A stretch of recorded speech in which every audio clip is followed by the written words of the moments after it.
This is not the America that you knew. This is the new world order. Make no mistake about it. You're going to deal with military mind games like you ain't never seen before.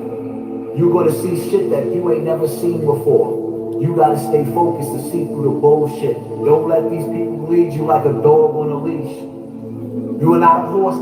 These niggas is dumb, they ain't done enough. We got pieces that head, we gon' run it up. Stay with 245s and they double tuck. Keep them outside of the window, we bundled up. Got the bundle stuff, nigga stuffed up. So far up, I can cough it up. I opt down, make them cough it up. Go to the view and shoot the coffin up. These niggas is dumb, they ain't done enough. We got pieces that head, we gon' run it up. Stay with 245s and they double tuck. Keep them outside of the window, we bundled up. Got the bundle stuff, nigga stuffed up. So far up, I can cough it up. I opt down, make them cough it up. Go to the view and shoot the coffin up. Shit. You gotta love it. Love it. The world is full of niggas scoring, balling on a budget. But fuck it. Shit. And am I still banging or not? I will just not discuss it. Shit. Cause that's not for the public. And my destiny's written $1 million in March with a budget. Before I leave my house, I wipe down my 9 and I tuck it. Stay on guard from all this fuck shit. I live what I spit, I can trust it. You niggas is busted. Shit. On 183rd, where you find me at? I'm blocked when niggas get bodied at. From a culture that's based on no facts. So if we say it's facts, we still say it's probably that. From a cars and they bitch, when I go to their crib, I'm like, nigga, where's those Ferraris at? 90% this shit probably cap. 100% this shit only rap. Entertainment. Do not put so much responsibility on entertainers. As for me, I just stay on my lane. Cause niggas super gang banging, chain swinging, big dang hanging. Swinging. Fuck the words that he's saying. They just following the cadence. I am not for the complaining. It takes too much energy. I need my energy. Combating all these frenemies. And niggas that want to see the end of me. What's a sin for them is not a sin for me. So go when I show them no sympathy. Until they show each other sympathy. Niggas empty, but ain't nothing empty in me. These niggas is dumb, they ain't done enough. We got pieces that head, we gon' run it up. Stay with 245s and they double tuck. Keep them outside of the window, we bundled up. Got the bundle stuff, nigga stuffed up. So far up, I can cough it up. I opt down, make them cough it up. Go to the view and shoot the coffin up. These niggas is dumb, they ain't done enough. We got pieces that head, we gon' run it up. Stay with 245s and they double tuck. Keep them outside of the window, we bundled up. Got the bundle stuff, nigga stuffed up. So far up, I can cough it up. I opt down, make them cough it up. Go to the view and shoot the coffin up. Why niggas spending all their money living in the dark? I'm living in the days of Noah, I'm just building arcs. Water coming, water rising. Is it a shortage or is it climbing? Is it a climate or niggas wildin'? Or secret societies mixed with timing? Either way, I stay on topic. I can't worry about shit if I can't stop it. I'm just waiting on death, I was born a hostage. Surrounded by niggas born in the project. With they mama emotion and lacking logic. All the shit that I know is what they lack in college. And degrees that they giving is pathologic. I just fly in the sky like I'm half an object. Shit. It's really real, I really feel like that. I ain't gotta be gang just to feel like that. I ain't gotta slay things and go kill a cat. I can rebuild the world and then fill it back. Niggas locked in the cage, I ain't here for that. With a minimum wage, I can't deal with scrap. How these rappers get paid, I can't build with scraps. Ain't calm building cities, I'm just super bitty. Came from hats for Leos and Billies. No response from my city. Niggas hate me, bitches plotting to get me. Hearing Glock sounds with the top down. Niggas talk shit when I'm not around. Homie, don't play that cause I'm not a clown. I always stay up cause I'm never down. These niggas is dumb, they ain't done enough. We got pieces that head, we gon' run it up. Stay with 245s and they double tuck. Keep them outside of the window, we bundled up. Got the bundle stuff, nigga stuffed up. So far up, I can cough it up. I opt down, make them cough it up. Go to the view and shoot the coffin up. These niggas is dumb, they ain't done enough. We got pieces that head, we gon' run it up. Stay with 245s and they double tuck. Keep them outside of the window, we bundled up. Got the bundle stuff, nigga stuffed up. So far up, I can cough it up. I opt down, make them cough it up. Go to the view and shoot the coffin up. The brave. More like the land of the thief, the home of the slave. 2 million people go missing every year. Where they disappearing to?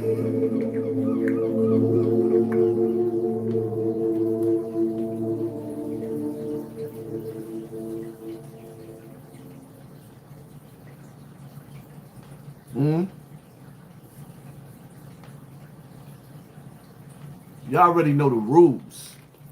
When you come in my house, take off your shoes and super violate that like button. They say it's a war going on outside, no man is safe from. I think I might have to get a little filthy. A little Bronx River filthy. Castle Hill filthy. Soundview filthy up in this building. You dudes on the internet, man, you're dirty. You're dirty. You Brooklyn niggas, y'all play filthy. But we gonna get to that. How that nigga Zip with the drip say? Oh, let's get to that. We gonna get to that. Shall we begin? Huh? This is just the warm-up. You on that real New York timing, you heard? K.O. Killer Rats. I got Sam Willow with me. You know the vibe, nigga. Rough Riders. Alright, you trendsetters. MMG Times, nigga, you know my vibe. 100 on my wrist, watch me change the game. You told on your homies, love ain't the same. I see my mama struggle, had to make a way. I tell her mama move over, I'ma pave the way. 100 on my wrist, watch me change the game. You told on your homies, love ain't the same. I see my mama struggle, I'ma make a way. I told her mama move over, I'ma pave the way. Sharp, should be swimming with the fishes. Yellow diamond should be looking like I'm pissing. Still bang on a nigga Blake Griffin. Fuck a shot, let's we get a nigga lifted. All this money in a war like Yowda. You the MMG, you know a nigga got his clout up. We gon' get it, have a count it every hour. More the white like Tommy Wick, Ghost, they got the power. I've been that nigga since 9-6. Only run with trappers, killers, and convicts. See my man kill with a smile, been calm 6. Shots at the V, we making the car flip. We lost Glizzy, and we ain't trying to lose again. Head tap him, if he move, niggas shoot again. War time, we got no picks, niggas shoot his friend. Ain't no doubling back, we can't get cool again. 100 on my wrist, watch me change the game. You told on your homies, love ain't the same. I see my mama struggle, had to make a way. I told her mama move over, I'ma pave the way. 100 on my wrist, watch me change the game. You told on your homies, love ain't the same. I see my mama struggle, I'ma make a way. I told her mama move over, I'ma pave the way. Time, but I see clear. Gotta thank the man above, cause I know without him I wouldn't be here. But let's just be clear, I really set the bar high. Kept my wheels going through the storm like a car shot. Staying with you till you pull up in that hard top and make it disappear from a button, watch they heart drop. My bars hot, but my delivery immaculate. Being with a scope, so when it fire is accurate. Ice got my neck on froze, look like I fractured it. It's the type of shit you gon' have to go save your taxes with. Real niggas still around, let's get back to it and separate these Instagram niggas from who is actually lit. Before rap, I was trafficking OT, getting pounds, breaking down the fractions of OZs. I had to wait my turn to watch the game from the nosebleeds. I'm from the Bronx where niggas go to war with their cold D's. Right, so I'm sorry if I don't trust you, nigga. Before I take from a man, I'd rather hustle, nigga. I executed my plan and got destructive with it. Real nigga, Hall of Fame, I better get inducted in it. I can't respect you, you don't check on your kids. Run around with some niggas, got you ready to bid. You don't give respect unless I see respect what you give. A whiff of this shit, can separate his neck and his wig. 100 on my wrist, watch me change the game. You told on your homies, love ain't the same. I see my mama struggle, had to make a way. I told her mama move over, I'ma pave the way. 100 on my wrist, watch me change the game. You told on your homies, love ain't the same. I see my mama struggle, I'ma make a way. I told her mommy move over, I'ma pave the way. Weight pit, deadlift, cameras at my door, time for a seg trip. No body shots, leaving his head split. Shotty up close, blast your legs flip. Brillo, R.I.U. My gun kick like it no kung fu. Get hung till you turn blue. When you in that cell going through hell, it's only you. Niggas leave, money go, bitches too. Red laser on your shirt, no missing you. Automatics, binary, switches too. Chanel or Celine, shotgun, red, yellow shells in the machine. Gotta cut him out his jeans. Back to the basics, sweatpants and Asics. Stand through this Hollison window, it's all patience. Rat niggas be wired up, y'all all agents. Find your body as something boarded up, fake it. 100 on my wrist, watch me change the game. You told on your homies, love ain't the same. I see my mama struggle, had to make a way. I tell her mama move over, I'ma pave the way. 100 on my wrist, watch me change the game. You told on your homies, love ain't the same. I see my mama struggle, I'ma make a way. I told her mommy move over, I'ma pave the way.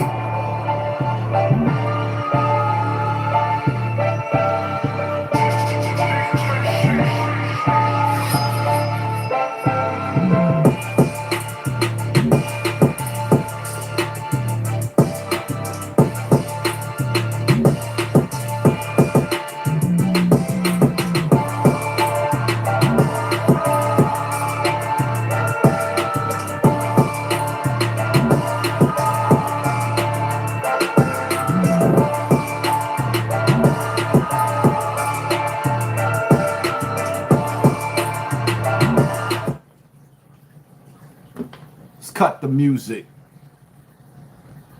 Real News TV, thank you for sponsoring this war. How the hell we got 1,000 likes with 963 people in the building? Explain that. How we got 1,000 likes with 963 people in the building? Whoever behind the scene at YouTube, it's time for y'all to stop playing. If we got 1,000 likes in the building, we got 10,000 people in the building. Stop playing. NY Rockstar Los. Is this the illest nigga in Nebraska? Gotta say it once. Is this the illest nigga in Nebraska? Come on, YouTube. Y'all gotta do better. Don't worry. I'm working on a lawyer to get these bots off my channel. I'm working on a lawyer to get the bots off my channel. We working. So many topics to touch on. So many topics to touch on. See, you know, I'm going to start off right now, right? I think sometimes some of you people, y'all forget that I am a real street nigga. See, I live my life as a family man, as a civilian, because I'm a grown man now. But I have a history in the Bronx. And in that history in the Bronx, which I got to understand, when a lot of that shit was going on in the Bronx, with sex, money, murder, the Bronx, period. You know, the inventors of the wet t-shirt contest, the wet t-shirt contest, we started that, right? And it's sad because some of you miserable Brooklyn niggas, Brooklyn, y'all might got the best rappers, but y'all ain't got the best killers. Y'all ain't got the best shooters. And every time the conversation comes up, matter of fact, scratch all that. In today's time, see, I'm going to tell y'all what's going on right now. I'm going to get straight to the nitty gritty. You got a nigga named Bemo, sex, money, murder Bemo, that just came home from jail, right? Minding his business. Nigga in the halfway house, trying to get his life together. Trying to get out the halfway house. They got paperwork on Bemo, right? On Bemo. The paperwork consists of Bemo getting into an altercation in jail where several people went to the hospital, right? In the statement, Bemo admitted to getting to having a fight. The cameras in the jail, the COs in the jail identified the people that was in the altercation based off of their cell numbers. The cameras in the sky saw the fight, saw the people going in and out of the cells, so they was identified through the cells that they slept with or slept in. Now, y'all pulling up a statement with Bemo admitting that he had a fight. Where's the statement of all the dudes that got cut? Bemo went to the box. Where's the statement for the niggas that he cut? Where's their statements at? Where's it at? You got a dude that goes back to the original sex, money, murder, right? I'm going to break this shit down so that y'all can understand what's going on. You got a dude that goes back to the original set of sex, money, murder by the name of Bemo. And the streets know who Bemo is, right? A nigga that went to jail with life and gave time back, right? Now you got Bemo home. And the same way y'all niggas is up there watching BMF, the BMF story. Could you imagine how the sex, money, murder story is going to shake up the streets? The movie, the documentary, the book, and you got an actual live nigga that was a part of all of that. That's home right now. But wait. You got some Brooklyn niggas. Brooklyn, New York. You got some Brooklyn niggas that don't like it. You know how you watch that movie with Method Man out there belly, and he went to go meet up with the nigga eating the banana. I don't like that shit right there. I don't like that shit right there. We gotta drop a dime on him. That's what you niggas is doing. You Brooklyn niggas, y'all best years was still overshadowed in jail by OG Mac. Even with OG Mac snitching, he's still better than you niggas. Because some of y'all niggas' names came up in that phone conversation last night. But I'm not even going to mention y'all name and give you no clout, you dirty, dusty Brooklyn niggas. That's what I'm going to call you. I'm not even going... Some of you dudes that was part of the first generation, y'all got OG Mac out of the way. There's nobody... Pete is in the box. Y'all can't... Pete is solidified. There is nothing, absolutely nothing y'all can do with that nigga. So the next up, you got a live face, a live nigga that's legendary right now. Bemo went to jail. When Bemo went to jail, Bemo left about, there's about at least 10, 15 more bodies, maybe more, unaccounted for, that the feds don't know nothing about. Bemo could have told on about 30 niggas to get out of jail. But y'all gonna sit up there and say he snitched on a fight where he was the aggressor, where he did the cutting, and y'all gonna use that to turn around and say he ratted on somebody? Because in a statement he admitted that he was on a fight, he was in a fight because he's on camera, and the cameras caught everything that happened. Is this the best you got? You Brooklyn niggas, is this the best you got? So what it is right now, right? Because I'm gonna break this down for y'all. Bemo is coming home trying to do good things, talking to the youth. He's running around part of some of these programs, talking to the youth, but he's still stuck in the halfway house. And while he's in the halfway house, y'all trying to agitate this nigga and derail him. Because right now, trendy, that sex, money, murder shit is spreading like a wildfire. And it's strong in these streets. And it's overshadowing you old, washed up, degenerate ass niggas.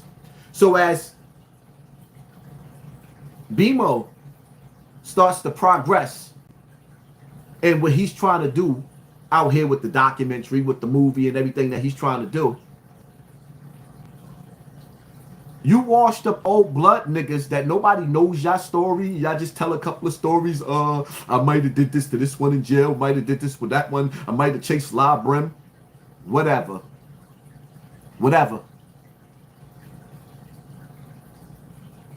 Once Bemo is done, niggas won't even recognize you old washed up niggas or some of you niggas that's been out here. And because some of you niggas, I don't like that shit right there. Don't like that shit, don't like that shit. Y'all don't like it. Y'all in your feelings. It's sort of like when Tankhead came out of the box after doing 20 years in the box, and he gets the population, and then y'all decided to put paperwork on a nigga. That's what Brooklyn do. This is what Brooklyn niggas do. That's why when you watch the movie Demolition Man, Wesley Snipes said, unfreeze me some of the illest killers, just don't give me none of them Brooklyn niggas. He ain't say New York, he said Brooklyn. Because you niggas is filthy. You're filthy, rotten, dirty, nasty animals.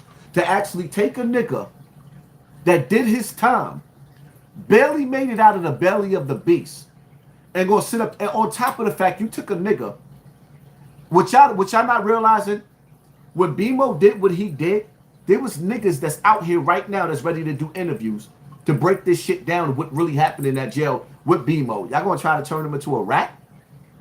Because the COs was able to identify who he had a fight with when he was the aggressor, when he came out on top in this battle. Y'all niggas are suckers. And this is why I tell y'all all the time, stay away from gang activity. Me personally, even though I had beef with the original Sex, Money, Murder in my younger days, y'all know the story of what happened with my big homie, may he rest in peace. Some of us became friends later on. We became cool later on. And see, this is the shit that y'all don't be banking and counting on. Some of y'all think I be lying because y'all listen to these other platforms. But me, Bemo, and X used to be in the streets together. I know Y'all don't want to believe that Poppy from Bronx River used to bust his. I know y'all don't want to believe in that. But me, Bemo, and X used to be in the streets together. And niggas didn't see us coming. They didn't want to see us coming when we was coming. Niggas didn't want to see that. We was too strong. So y'all thinking that I was going to help with this little escapade that y'all trying to destroy a legendary nigga. And I know I'm not sitting up here trying to glorify what niggas is doing, but I'm not going to let niggas sit up there and give a nigga a black eye in the game that earned his stripes. Y'all not going to do that. You're trying to derail the nigga because y'all don't want him on top. And y'all can send whatever paperwork y'all want to send to Whack 100. Because the reality of it is, Whack 100, when I put the tapes out, why y'all think they doing this to my channel? When I put the tapes out on Whack 100, Whack 100 admitted to giving guns to the Bloods and the Crips and having them kill each other. Y'all heard these conversations, but you niggas is still willing to listen because everybody talk about don't let Whack get it. What Whack gonna do, my nigga? Whack just ducked the fade with Hocus 4/5 for $400,000. Why we even talking about that nigga? Why we even talking about that nigga? What are we talking about, man? I keep telling y'all, some of these niggas on the internet is digital COINTELPRO. Some of these niggas on the internet is digital COINTELPRO. You can't give a nigga like Bemo a black eye for snitching when you got a nigga like him that could have told for multiple bodies and he didn't.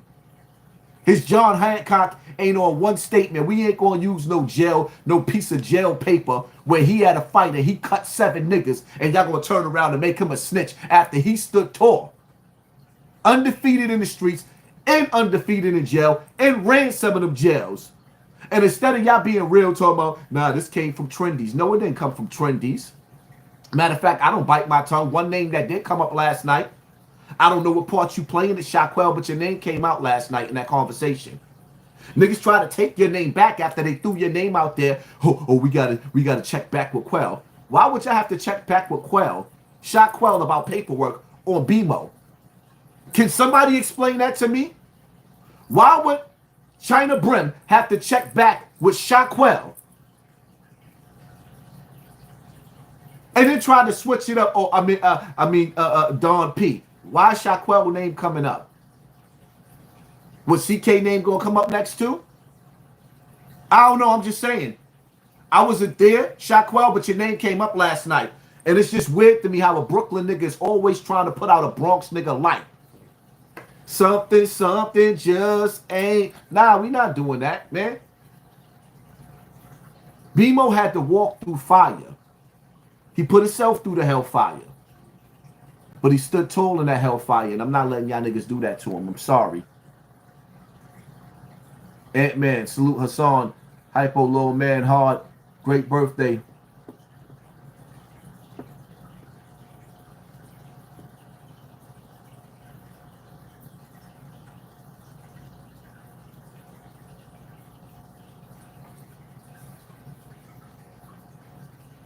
It's crazy. And let me make something clear, right? I want you to understand something. I'm not happy about a sex, money, murder movie or documentary because I know there's a good possibility that my big homies, Carton Hines and B.O., name may come up. 2 brothers that I love. B.O., like, I don't really know Carton Hines like that. B.O., that's the nigga who raised me in the streets. So no, I'm not just like I got this. This is what lets you know that I have to stand tall with anything that I deal with. I don't really feel comfortable about a documentary coming out, but niggas thought that they was gonna play on that. I gotta be a stand tall dude in whatever I deal with, and I know Bemo. I was around during the earlier years, and to see the man make it out of the belly of the beast and trying to actually make something out of his life, I don't have to agree with everything the brother do. He don't have to agree with everything I do. We don't always have to see eye to eye on certain things, but to sit up there and try to destroy that man's character Out of jealousy, I just can't stand it. And it's sad to see in the day and the time that we living in, you got men more jealous of men than women. Where do we do that at? Men are more jealous of men than women.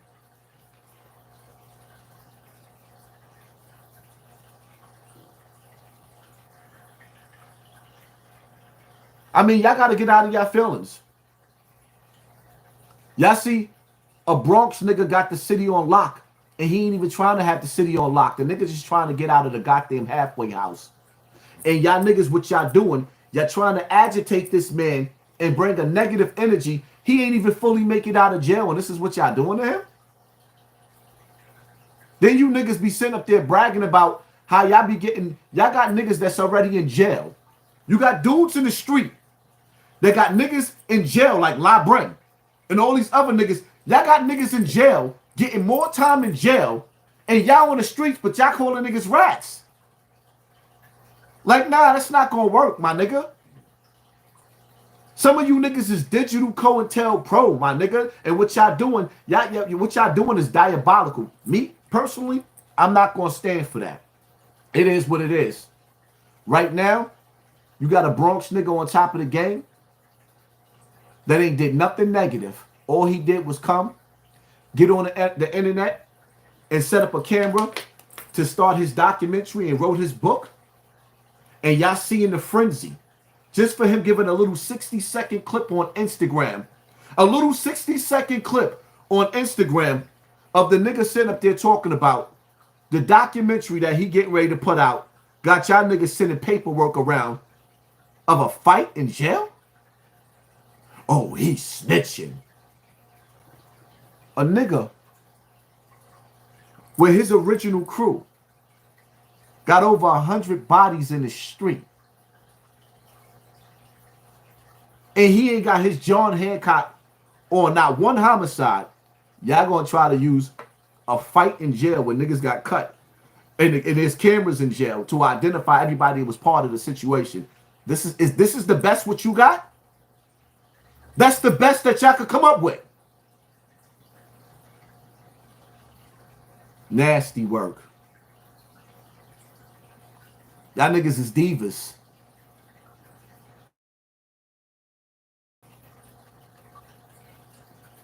Shout out to Bemo, man.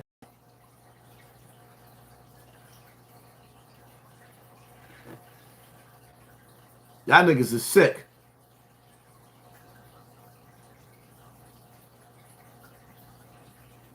Money to this nigga. Tell him I said make sure he handle that. And I got the other half when he get done. So he was like, what? So he said, take 25,000. Take 20, you give it to him, and you keep 5,000 for doing this. So the dude needed some money. So when he don't want to be there with us because he know we gonna kill him. Little dude, the dude that commit treason, though, he takes the 25,000 to somebody, but he was paying for his own death.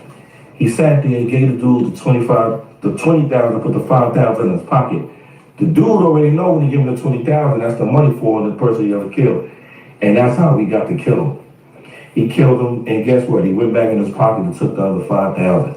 So when the call came and we drive down there and we go see him, we catch this nigga in the building. We drive by the yellow tape out, he caught him in the elevator.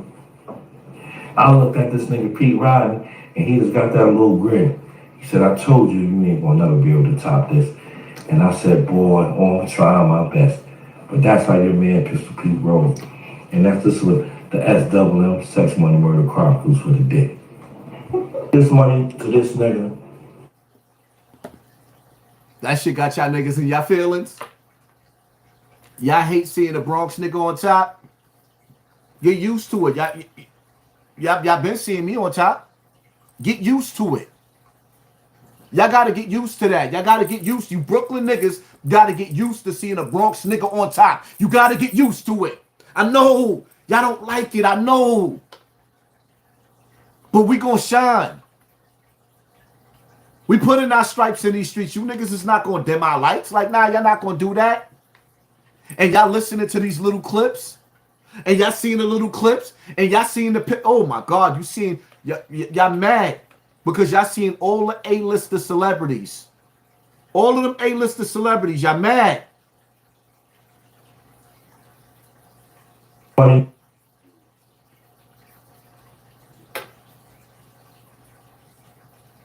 Y'all don't like that shit right there. Not that shit right there. That nigga correction officer anyway. Why that nigga Bemo standing next to that correction officer? That's what y'all saying, right? Y'all in your feelings? Y'all in your feelings? Bemo ain't supposed to have all the top niggas coming out to come check him? Huh? Oh, that's the legend right here too. I gotta know what's going on. That nigga's outside. This is going on. We outside New York City. My demons outside. He gave them things that he gave back the elbow. He gave back the elbow. You know, I'm top player. Don't play. Boom! Elbow. Click boom! Y'all mad? Y'all mad? Y'all in your feelings? Cause everybody and their mama coming out to support the nigga. So y'all want to throw a stain on his name? Not on my watch. It's not gonna happen. It's not gonna happen. You can send the paperwork to WAC 100. Send it to WAC's mother. Matter of fact, tell WAC to lay on his belly and read the paperwork butt naked with his ass in the air. It's not gonna work. It's not gonna work. Nigga got busy in the street, and he got busy in the jail, and was running them jails up there in the feds. If he was a rat, he wouldn't have made it home without being touched. Y'all not gonna do that. Get out of your feelings. Get out of your feelings. Y'all not gonna do that. It's not gonna happen. It's not gonna happen. Shout out to Bemo. Which I didn't realize, yeah, I had my issues back in the days with sex, money, murder. But me and Pete squashed that in jail. Just because I tell my story don't mean I have beef with Pete.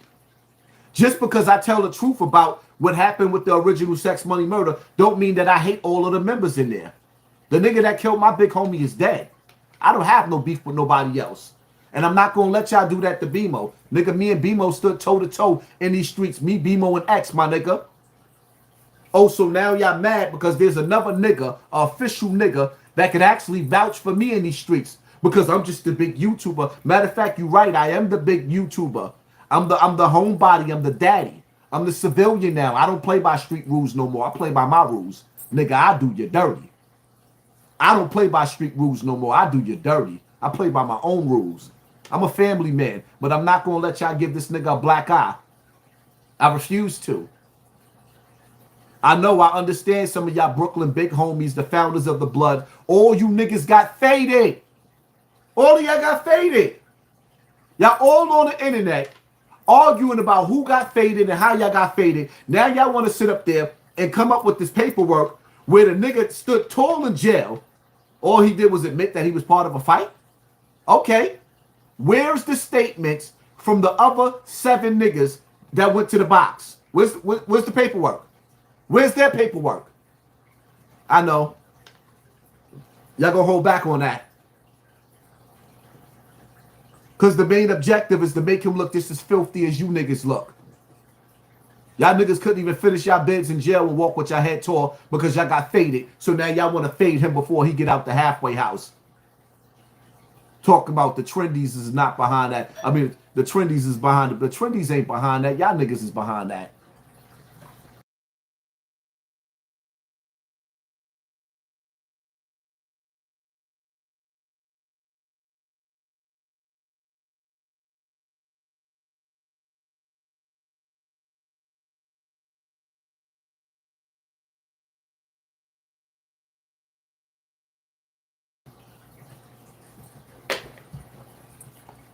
This is why I tell y'all, stay away from gangs. Any of you mothers out there that's watching me, I need for y'all to understand something. First and foremost,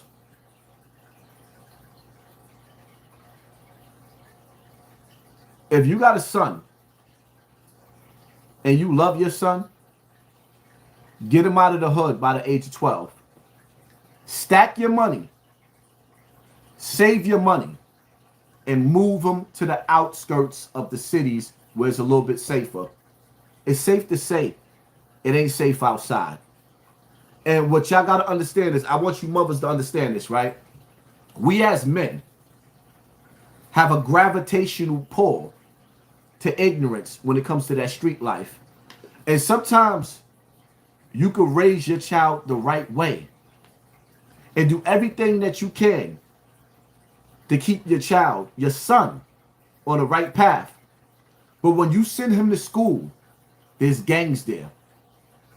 When you send him out in the streets, there's gangs there. And the rules is get down or lay down in the streets. You women out there, I need for you to understand. Your son, it's sort of like the D. Haven story, right? With Jay-Z. How D. Haven breaks down how Jay-Z was a punk. Basically, he's saying that Jay-Z was always up against the wall. So when Jay-Z got with D. Haven, right, and I'm using this for an example, he made a safe passage for Jay to start moving around in the streets. So this is where Jay-Z got sharpened as a street nigga in the streets, right? Now, when it comes to your son, you can't tell your son, stay away from that kid, he's trouble. Because that kid might be the little nigga that saved your son's life. Because some of you females, I know you'll fight for your son, but here's the reality of it. When I was younger and I started having guns being pulled on me, before I became active with that pistol, I couldn't go to my mother and tell my mother what was going on with me in the streets, because she was going to call up her brothers, my family. My family was fighters. Some of them were shooters. But me, I personally felt like the niggas that I was beefing with in the streets was vicious. They didn't have nothing to live for. And they would kill all day and all night, because that's how much pain they had. So me putting my family in the mix was dangerous and deadly. And I could have even got... What little boy want to get his mother's snot box rocked? You don't want to get your own mother TV turned off. So you mothers got to understand, as tough as you think you are, you're not tougher than the streets. And some of you mothers, you got more than one kid. So that young boy that you got that's active in the street or about to become active in the street, you can't sacrifice your other 3 and 4 kids for that one kid. So you got to school him. You can't be the stupid boy sitting up there telling him, oh, you can't do this, you can't. He has no choice, because your situation didn't move him out of the hood. I remember back when everybody was talking about how Pistol Pete, when his mother spoke to the judge in court, she said to the judge, she said that, I don't feel sorry for what my son did, because any one of these niggas that's in the streets right now that my son killed, if they had the opportunity, that would be my son dead and them standing at this trial. And as a street nigga, I have to respect that, because she was absolutely right. Any one of the niggas that Pete was beefing with, if they would have got the drop on him first, he would have been dead. And I say that to say this. When you got children, get them out of the hood if you love them. Because if you don't, you're going to be explaining to the judge how you had a good son that got caught up in the rapture called the street. He was a good boy, but he had to do what he had to do. I remember a situation, right? And this is one of the reasons why I stopped living with my mother when I was younger as well. I came home. My mother got 6 kids. I come home. My mother flipping, because she found a bag full of guns that I had. And I'm like, Ma, where is those guns? My mother said, I got rid of them. I'm like, and all you mothers, please, listen to me. Listen to me. I had to go get somebody to tell them, an older dude, that I stole their guns and had my mother give them back. Nigga Shabazz from the Zulu Nation went and got the guns back from my mother, but I lied. I want you mothers to understand something. If I would have got caught outside without my gun during those days and those times, I would have been dead. I would have been dead 1,000 times over, shot up 1,000 times over. Once your son is active in the street, once your son already shot somebody, and there's been some bloodshed, and you think that you're going to disarm your son, mothers, I need for you to listen to what I'm saying. If you think that you're going to disarm your son and then tell him to go back outside to school, you just sent him to an early grave. You only have two options. You better move your child at the age of 12, when you start seeing signs that the streets is catching up to your child, send him to his father. Send him to his uncle. And I know some of you females, I don't want to let my baby go. What you think the court's going to do to him? If you don't put your ego to the side, your pride to the side, your hatred towards his father to the side, the streets is going to devour your son. I need for y'all to understand something, right? And I'm going to use Bemo for an example, as well as BMF, right? We all have a right to tell our story. I don't think y'all understand the gravitational pull the sex, money, murder story can have with people being infatuated. Because nobody want to be like the janitor. Much respect to the janitor. Don't nobody want to be like the train conductor. Shout out to the train conductor. Don't nobody want to be the sanitation worker until after they get 25 years in jail. Y'all don't want to be the train conductor. Y'all don't want to be the sanitation worker. Y'all don't want to be the worker, the working nigga until after you got 25 years in jail and now you home and you don't have no choice but to get your life together. Become that worker now. When Scarface the movie came out, that shit was a billboard to everybody wanting to be Tony Montana. Niggas didn't watch what Jadakiss said. You think you Scarface, but you ain't see the end of the movie. You think you Scarface, but you ain't see the end. You see how Tony Montana ended up? You see how Manolo ended up? Nah, y'all just like the lifestyle. It's a gravitational pull of evil. There is so many niggas coming home from jail, and they not telling the young boys, don't go in that direction. I messed my life up. You got niggas that's writing books off of the things that they did that put them in jail, and they leaving out all the pain in between the years of what they went through in jail. So now we got your children thinking that they could walk through the fire too. Because the most beautiful things in the world is surrounded by the hellfire. Mothers, I warn you, I urge you, protect your sons from the streets. The streets don't love nobody. The streets is diabolical. And I could tell you so many different stories about how them young boys, and niggas used to stay still in my shit. You know, when you go to the funeral and you see the mother crying over the casket,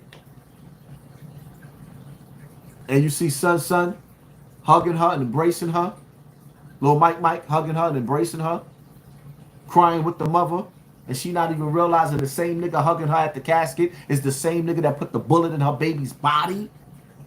What about your friends? I mean, they smile in your face all the while. They want to take you. Ain't nothing but backstabbers. I done seen the streets use the closest niggas to you to put you in that body bag. Pressure bust pipes. And niggas that want to get in position or do anything to get in position. Keep your kids away from this gang life and gang activity. Because the truth of the matter is, if you don't save your sons from the street,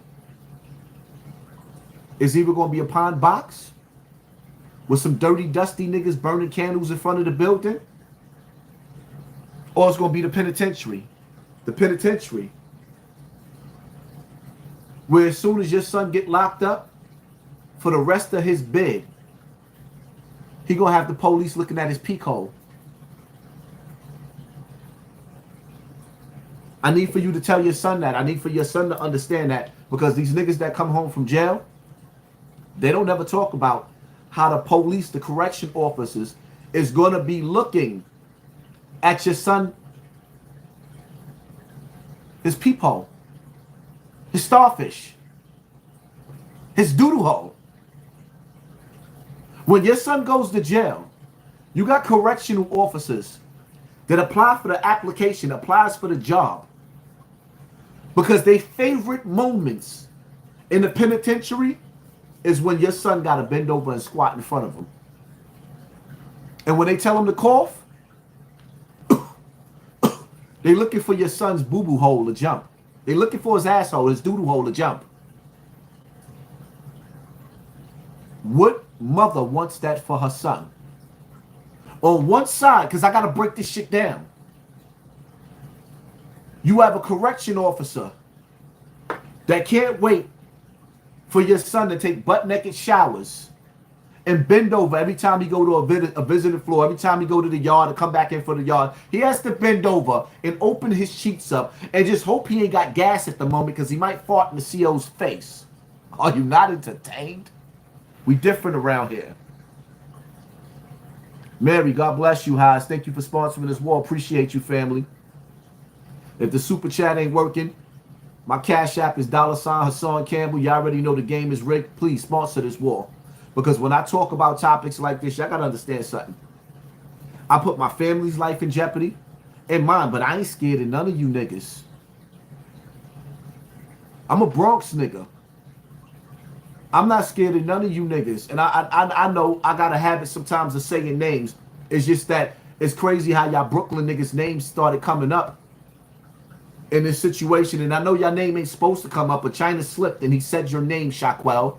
And I couldn't even understand what your name even had to do with Bemo coming home from jail. Maybe he made a mistake, but it's just something just ain't right.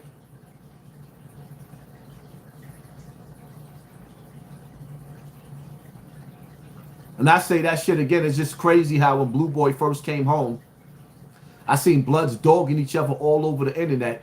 But that Crip, y'all rolled out the red carpet until he went to jail. Niggas was kissing Blue Boy's ass until he went to jail. Kissing that nigga ass until he went to jail. Knowing that he played the part. Or rather, not even played the part. That he killed the Bronx legend. Larry Davis. And I don't care what nobody say. I feel like he did that for the police. And I stand on that. Maybe I'm wrong, but maybe I'm right.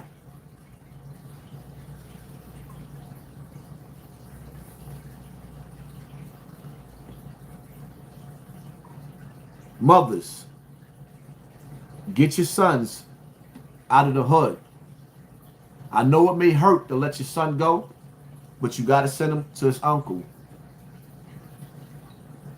When you see your son getting to a certain age, he may cry because he don't want to go. You may cry because you don't want to let him go. But you got to send your sons to live with their uncles, with their fathers, with somebody that's going to raise them better than the streets. Niggas glorify and brag about jail, but they don't tell you the ugly side of jail, man. Don't no mother in her right mind want to see her son go to the penitentiary. And don't no mother want to see their son go to an early grave. See, in this channel right here, I am the voice of the streets. I'm not just a celebrity gossip. I use the celebrity gossip shit, and that's why they punish me on YouTube right now, because they realize that I use this celebrity gossip shit to give y'all niggas a message. I use my voice to uplift my people, to wake y'all up. Real News TV, thank you, Haas, for speaking the truth and not entertaining the gangster shit like Whack 100, 100-year-old gangbanger from day one been saying, stay out of the streets. Thank you for the help. It helped me. Thank you for sponsoring this war, family. I appreciate you. Listen, man, I'm going to tell y'all again. Some of these niggas is digital COINTELPRO. I was the biggest thing coming on YouTube, and I ran into a brick wall called Tekashi 69, Academics, and Whack 100. If I would have never dealt with them niggas, my platform would have been independent and still growing. I mean, the reality is, first and foremost, shout out to the 2,300 likes that we have with only 2,100 people in the building. Salute to y'all. They haven't figured out how to mess up the likes yet. So we have 2,300 likes in the building right now. 2,400 likes with 21 people, 2,100 people watching. How is that possible? The last live we did, we had 15,000 likes in the building with only 3,000 people in the building. Y'all already know what time it is. Salute to us. We winning over here.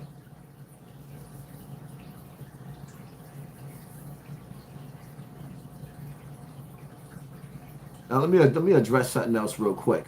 Let me see if I got this shit. I'm gonna address something real quick. Shout out to Bemo. You ain't gotta respond to this, Bemo. I'm gonna ride for you, my nigga. You ain't gotta make no video. You ain't gotta respond to none of this, nigga. You did your time. You did your time.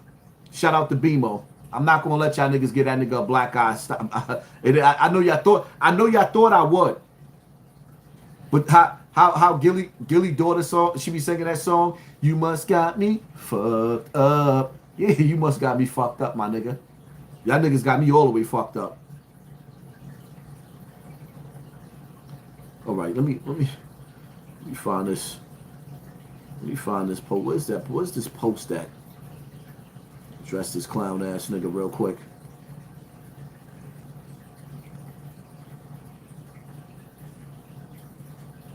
All right, Math Hoffa, aka Ike Hoffa.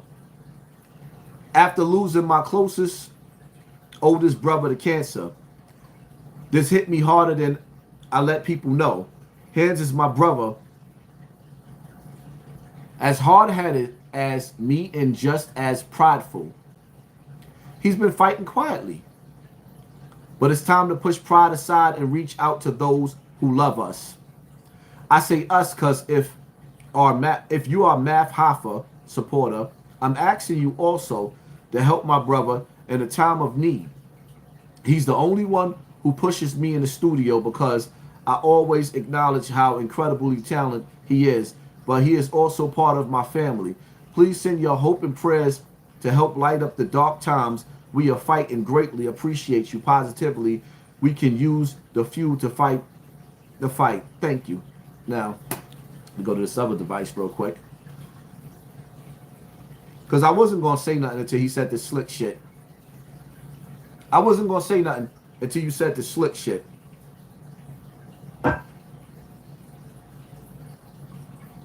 Math says, it's kind of crazy how I didn't know it existed until tonight. Talk about the GoFundMe. I guess he didn't want to ask me. I don't live on Instagram. And my phone works, but people go use anything they can against me. Hope they donated too, bro. Shall we begin? Shall we begin, Math? Shall we begin? First and foremost, right? If you hope I donated, within a couple of hours of me doing a live and telling my followers to support your brother, your friend, I don't know Hands. I don't owe that nigga nothing. But in his time of need, when I seen what he was going through, Jumped on it immediately. Got my audience immediately. Nigga, you took hours. You live on social media. Your career is on social media. The gossip that you gossip about to get your stories come from social media. Now you not a social media nigga? When you asking questions to these celebrities about their life and the rumors you heard about them, where did it come from, cocksucker? Social media. But you got the audacity to say that you hope I donated my audience within hours. Got that man the $5,000 that he was looking for, which is not going to be enough. That's only 1 month's worth of bills for a dude that's fighting cancer. But you hope I donated. I'm not even done with the brother. I'm not even done trying to help the brother. But you gave him $1,000 because I put fire to your ass and made you look like the fakest nigga in hip hop. You don't live on social media. You right. You right, Math. Why you didn't call that nigga and ask him what was going on with him? Did he not tell you he had cancer? But his pride kept him from begging you. He knew he couldn't rely on you because you knew what time it was with him. But when I, not Hands, decided to take to social media and show how much of a sucker you was, you waited a few hours and then decided to throw $1,000 at him. And then you give a pitiful ass speech. He puts me in the studio. Nigga, he more than would put you in the studio. He the reason why you had victories when it came to battle raps. Because when Hands wasn't there to put hands on niggas, well, your crew got ran out of the, like when you was fighting Sirius Jones in Miami, your crew got beat up. Y'all lost that fight. Because Hands wasn't there to be an animal. And every time Hands is not there, it don't turn out right. Jody Nori, thank you for sponsoring this war. I did the realest shit in the world. Within hours, that brother, he reached over his goal. Within hours, he reached over his goal. Within hours, I'm the reason why you donated to your nigga. My nigga. I'm the reason why you donated to him, to Hands. Because you was left with no choice. You was feeling salty. You took your time because you was trying to figure out whether me and Hands spoke or not. My brother, yeah, I know. And the winner is, I hate niggas like you. Once your man is dead, then you there. Oh, let me help with the funeral. Oh, you want to help with the funeral? Now you want to look like the big man? Now you want to look like the big man?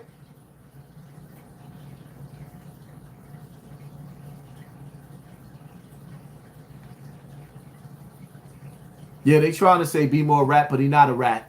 So we're going to stop promoting that in my comment section right now. We're going to stop that right now. We're not going to spread that. I already spoke on Bemo. We ain't got to speak on it no more. Bemo ain't rat on nobody. He got into a fight. He cut a bunch of niggas. He went to the box. The police used the cell numbers of the people that was fighting to identify the people that was fighting. Bemo didn't have to give anybody's name. He didn't know nobody's name. They gave up cell numbers. The cell numbers came from the cameras. The cell numbers came from the cameras. Brooklyn niggas always try to flip and twist shit. He admitted to a fight. He admitted to fighting. So what? He admitted to fighting. So what? Admitting to having a fight in jail don't make you a rat. The sad part about it is, a lot of you niggas that's playing with Bemo wouldn't play with Bemo in his face. And it's that part right there. A lot of y'all dudes wouldn't even play with Bemo in his face. That's the shit that's killing me. Y'all wouldn't play with Bemo in his face. Y'all wouldn't do that in Bemo's face.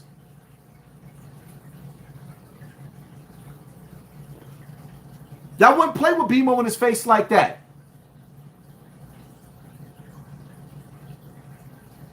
There was a time in the early Bronx where if you was going to see Bemo outside, you was going to see X outside. And if you seen X outside, you was going to see me outside. And in my days of getting busy, I know I got shot being drunk, belligerent, breaking down, going through my thing that I was going with the African band by the situation. Yeah, it took me through a emotional roller coaster ride. But my nigga, in the early days in the Bronx, niggas didn't play with me. And you wouldn't have been playing with Bemo like that neither, because y'all niggas would have got set on fire. Them toys would have opened up until your ass got set on fire. Somebody would have had to come with the fire extinguisher to put your fire out. I know y'all don't like to hear it, but that's what it was. The nigga old man now trying to make a living out here. Let him live. Let him live. Y'all won't even let a nigga get out of the halfway house. Y'all niggas is looking at paperwork. Y'all need to get y'all priorities together. Niggas need to get their priorities together. Y'all niggas got nerve enough to sit up there talking about a nigga working with the police, but you got Trife Gangster on the police payroll. How the hell Trife Gangster was making $500,000 a year? How? And Shockwell up under that same umbrella. How, Sway? Trife Gangster and Shockwell and them doing the same thing that Big U was doing in LA. But y'all want to sit up there and try to turn Bemo into a rat? How, Sway? And don't waste your time sending me my address again. Y'all already did that, Shockwell. And I will send you niggas dick pics. That shit don't work with me, nigga. I don't run from nobody. I don't run from nobody. That's not gonna happen. I'm not intimidated. I'm not intimidated. Niggas need to stop what y'all doing. Y'all niggas work for the government. Y'all under a 501c3. And me personally, I ain't knocking nobody, but I'm saying what I am saying is shout out to the 2,600 likes with the 2,200 people in the building. What I am saying is that at the end of the day, I don't trust none of you 501c3 niggas. Because I can remember a time, remember the time. What happened to the Black Panthers? All they did was stand up for the people and put stop signs and free lunches. We died for using our voice. Now all of a sudden these people want to pay y'all? Now all of a sudden y'all on the payroll? I don't trust none of you niggas. I don't trust them 501c3s. I don't trust none of them groups. I don't trust none of y'all. Let's talk about that.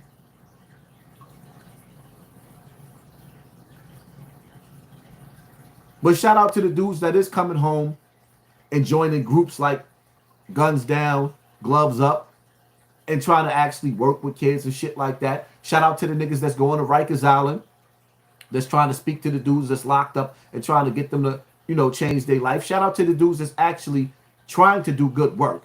I'm not saying that some of the dudes that's part of these organizations don't have good intentions. They coming home getting jobs, working with the youth. I don't trust the foundation of these groups. I don't trust the sponsors, aka the colonizers that's paying for this. I feel like once again we being colonized and infiltrated, and I'm going to stand on that. But shout out to the dudes that's actually coming home and joining some of these groups and trying to do good things. And beware of the niggas that's actually working for these groups, that's actually working for the FBI. Y'all better know the difference, my nigga. Y'all better know the difference. Watch out for these. Like, y'all got to understand something. Critical times calls for critical thinking, right? When you see certain platforms, like academics, for example, when the algorithm is still pushing this nigga to be on YouTube, now, academics never did lives. He went from being a pre-recorded nigga, interviews, to constantly doing lives. Celebrity gossip, fighting to stay on top. Meanwhile, a nigga like me, the most people I had 33,000 people watch me on a live before. 20,000, 27,000. I was having tens of 20,000s of people watching me every time I went live. Then boom, they took my monetization. Came back, I was still rocking the internet. Every time I went live, my numbers went down, down, down. They put a glitch on my channel. I'm not going to cry about it. It is what it is. I just want y'all to understand that there's serious times we living in. And the celebrity gossip, like right now with Remy and Pap, nigga, y'all think this is coincidental? Y'all don't think that y'all really think that this is coincidental? They have a celebrity gossip timeline to keep you distracted. On one side of the world, you got people talking about, for example, these drones, right? They don't know if they're alien. They don't know if they're other countries like China. But they know that the technology that these drones have, they're infiltrating our structure and they're getting past our military, letting us know that we could be touched. On the other side of America, in the nigga side, where stupidity is just flourishing, we got the conversation of Remy and Pap cheating on each other. Like, really? This is what we doing. This is what we do. This is what we talking about. We can get into that a little bit, right? We're gonna get into it a little bit. Let's read some of this stupidity, some of this childish bullshit. Let's read some of this childish bullshit. Come on, let's act like 2-year-olds. Like, ooh, it's real scoop. Let's get into this childish shit. Oh shit. Let's get into the juice. I don't even know where to start with this. Remy Ma accuses Papoose of domestic abuse after alleged attack in their home garage. Personally, y'all want the ugly truth or a beautiful lie? In the comment section, from HASSAN Campbell, do you want the ugly truth or the beautiful lie? Me personally, I'm looking. Y'all want me to lie? Pap, don't you put your... I would punch the old me, because I don't put my hands on females no more. But the old me would drag, like the way you see Diddy dragging Cassie through that hotel.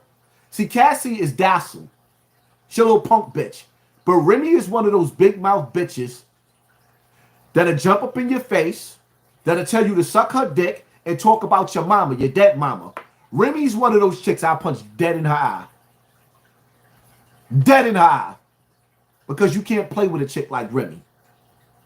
You can't play with a chick like Remy. But anyway, play with police, Papoose. So you forgot the pool never got finished being remodeled because you were attacking me in the garage and the workers called the cops to get you off of me. I ain't edit shit.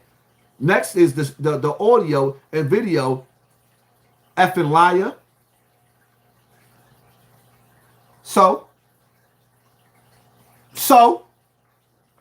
stop acting like 99.9% of the niggas in the hood ain't never smacked a bitch. Let's stop. We are not we're not the white community. This is not we are not the media. This hood shit right here.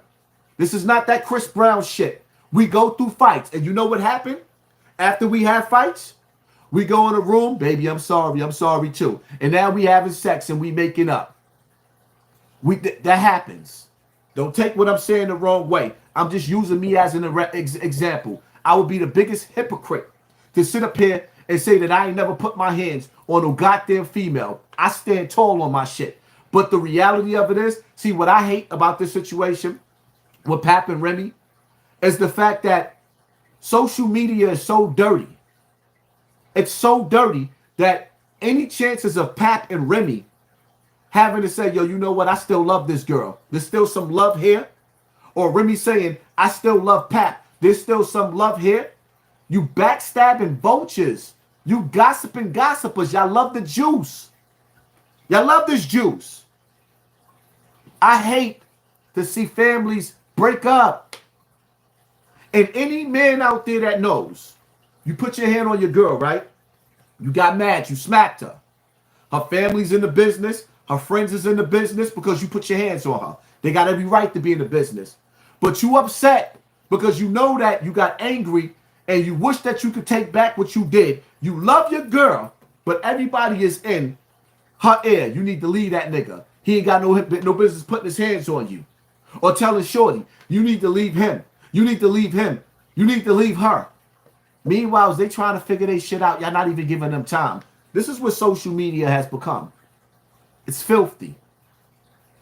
I don't care what nobody say. Pap, we all know that no Pap.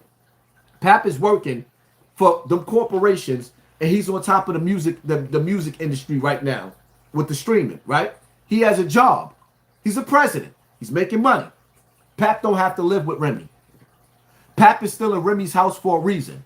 Remy's running around and she's messing with the block captain, Easy the block captain. They both at this point in time either cheating or having outside relationships, but they still finding each other in the same household. So social media, we gonna be the platforms, right? Not my platform. I'm not here to take sides on Pap or Remy. I pray to God that Pap and Remy can get their shit together, because I don't like broken homes. I don't like seeing families break up. I don't like to see like the dirty, what y'all call juicy, the juicy steak, the hot sauce, or the Italian dressing on a salad. I don't see it that way. This topic don't excite me. It actually disturbs me to see how we are so eager for the breakup. I want to hear the audio of Remy and Pap having makeup sex. I don't want to hear the audio of them fist fighting, tearing each other down. Okay, we heard y'all. Y'all had a fight. He who out without sin cast the first stone. If you ever had a physical altercation with your woman, press 1 in the comment section. If you didn't, press 2. I'm not going to sit up there and act like I can't relate. Like I ain't been that nigga sitting up there saying, babe, I'm sorry. Now you want to kiss her after you slapped her. Like, come on. We like, don't be hypocritical. Yeah, man, what? Yeah. You don't like it? Get the fuck off my channel. Absolutely. As a matter of fact, go make 1,000 videos. I don't give a fuck. Because you must got me. Like, don't put me in a box. Don't put me in a box. Where I come from, I don't know where some of you, like you social media niggas come from. Where I come from, the men in the woman is damaged. The men in the woman is damaged. We all damaged. We all trying to figure out how to fix broken. We all trying to figure out in our own way how to fix broken. Nigga, you drinking alcohol, you're damaged. You smoking weed, you're damaged. If you got to smoke a blunt every day to escape who you are, you're damaged. People use different ways and different methods to escape. You're using alcohol, you're damaged. You're using weed, you're damaged. You got to ask yourself a question. What is it about your sober self, your sober life that you have to escape? You want to be on shrooms? You want to be on PCP? You sniffing coke? You became a dope head? You're trying to escape something in your life.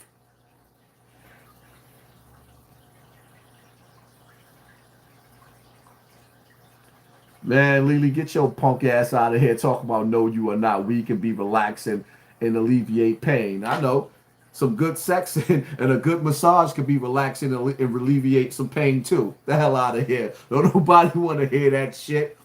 If you got to keep smoking weed, if you're not in pain and you smoking weed because you just want to, you want to relax. Whatever it is, you're trying to get away from something. Go meditate. You don't have to smoke weed. You know, all of us got some dysfunctional ways. Niggas be outside, you see niggas fighting, the first thing you do, you pull out a video camera. You in the house, you see the baddies. Yo, one of my men just hit me up. He was like, why you don't talk about the baddies? The nigga just sent me the day before yesterday. shout out to my nigga, matter of fact, I ain't gonna even mention his name. But shout out to my nigga, you know who you are. He was like, yo, why you don't be touching up on the baddies? That's some dysfunctional shit. And you gotta be psychotic from New York, or you gotta be from the ghetto to even entertain baddies. That shit is entertainment, right? Just like WWF. You want to see a nigga go in the ring? Ooh, what you gonna do when them Hawkamaniacs? Nigga, you're dysfunctional. Even though I know now wrestling is pretending, but you really, really want to see somebody get DDT'd on their head, nigga, you're dysfunctional. All of us is dysfunctional, acting like we ain't dysfunctional. Niggas is dysfunctional. Just admit it. If you think it's funny watching a bunch of girls fight each other on a bad girls club or baddies, and you watching niggas pulling each other hair out, you're dysfunctional. Press 1 if you agree with me. Press 2 if you don't agree with me. Niggas is dysfunctional.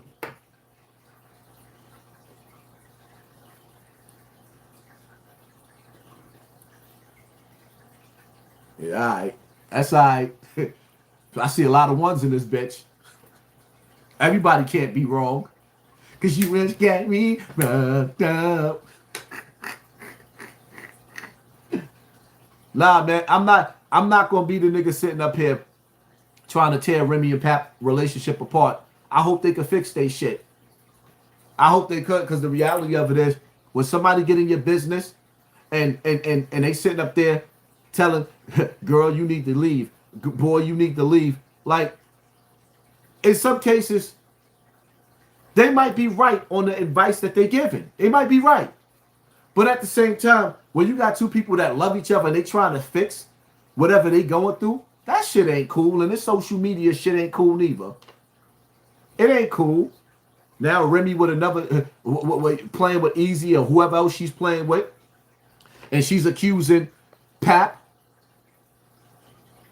of cheating. What Pap said, I will never get anyone arrested. Once again, you are lying. That can't be easy verified. You are the one played with police, lying about history that unfolded in front of the world is pathetic. Falsifying text messages that you claim are from over a decade ago, just to create a false narrative and justify cheating and narcissistic behavior. Both of y'all niggas is narcissists. See, what I hate, that word narcissist is a new word that niggas just learned. Y'all just learned that word, and everybody likes to use that word as a weapon.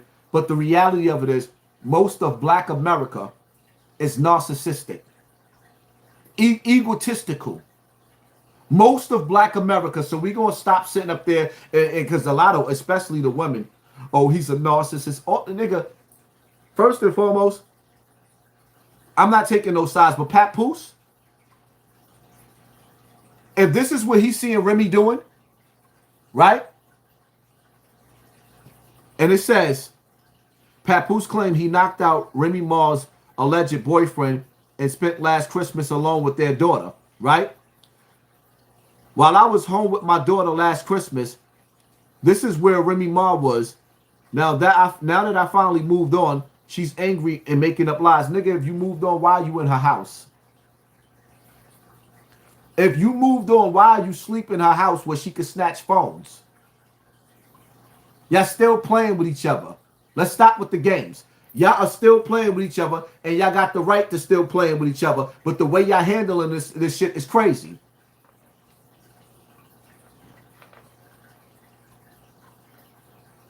And sometimes when men and women get into physical altercations, yeah, police get involved. But y'all didn't press charges on each other, so why y'all talking about it? Y'all didn't press charges on each other. I'm not taking sides in this. Remy ain't got no wins in this, and Pap ain't got no wins in this, because I'm not going to play these little mind games that niggas is playing. Papoose is in that house, sleeping in that house, because him and Remy still fucking with each other. They still sleeping with each other. They just did so much ugliness. Now it's time. How that song go by Jaheim? Gotta find my way back, way back. Y'all trying to find y'all way back through the ugliness. And through the process of y'all doing so much ugly dirt to each other, when y'all fight, it's getting even more uglier. And it's going to get even more uglier until y'all actually give up and say, yo, you know what? Either I'm over what happened between us, or we're going to destroy each other because of what happened. Because one thing about it is, I don't care who you are, when you keep animosity built up, at some point in time, that animosity is going to come out. And when that animosity comes out, it's going to be bad. Whether it be on Papoose or whether it be on Remy Ma. And sometimes it may be a situation where Pat might feel like, today's the day I'm not putting up with Remy's shit. Remy's aggressive. Aggressive females like Remy, It's very, very easy to find yourself in an altercation with a female that got a nasty attitude and a big fucking mouth. That is a recipe for destruction.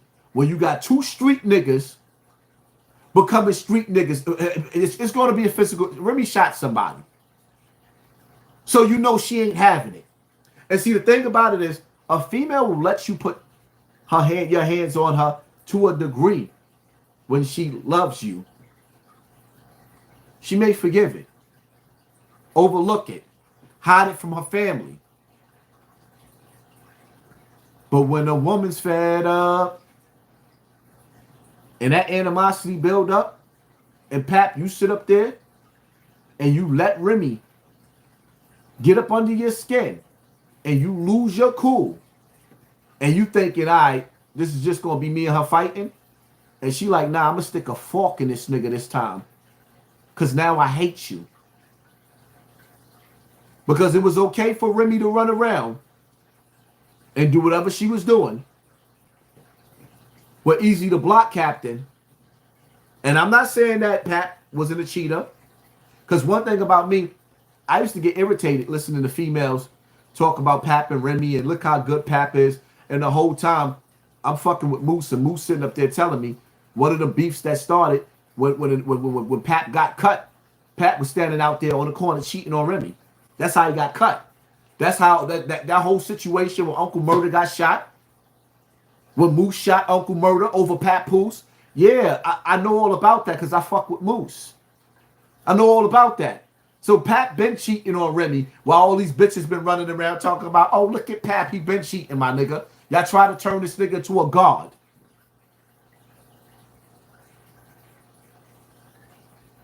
Now, years later, this relationship that all of y'all work Remy Pap. Like, I don't give a... Like, y'all got to understand something, right? Why I can't see my comment section? Y'all got to understand something, right? Why we got 2,700 likes and only 2,400 people in the building? Bananas. Anyway,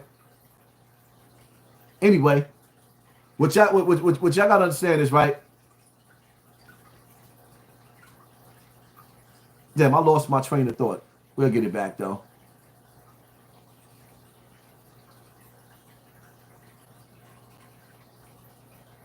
He still did what he was supposed to do for Remy while she was incarcerated. Listen, whatever happened, Remy and Pat got to decide right now. Are we going to put our differences to the side? Or are we going to move forward? Because the reality of it is, Pat got other kids. So I don't really want to hear nothing about, oh, he's standing there because he's trying to keep other niggas away from his daughter. Because he had other kids before Remy Kid, and Remy Kid became the golden child. So none of the rest of the other kids was the golden child?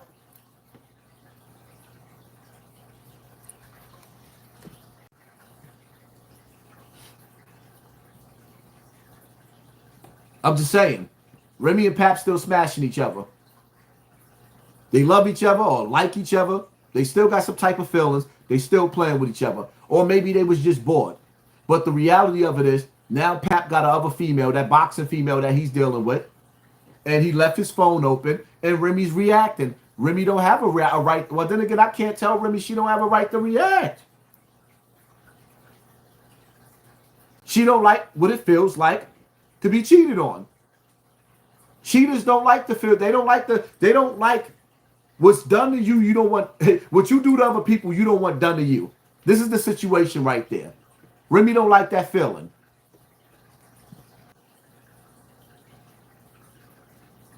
And yes, that's still her husband. Whatever. Matter of fact, actually, that's bullshit. Let me stop. Let me tell you something right now. That piece of paper don't mean shit. I hate when people, I don't even, like, first and foremost, I'm not going to say that I don't believe in marriage. I just don't believe in marriage the way y'all do. Marriage is a commitment. It's a sacred vow. An oath that two people take with each other. It's not a piece of paper. Once you break that contract verbally, physically, that piece of paper don't mean shit. Who gives a goddamn about a piece of paper? Marriage is a verbal contract.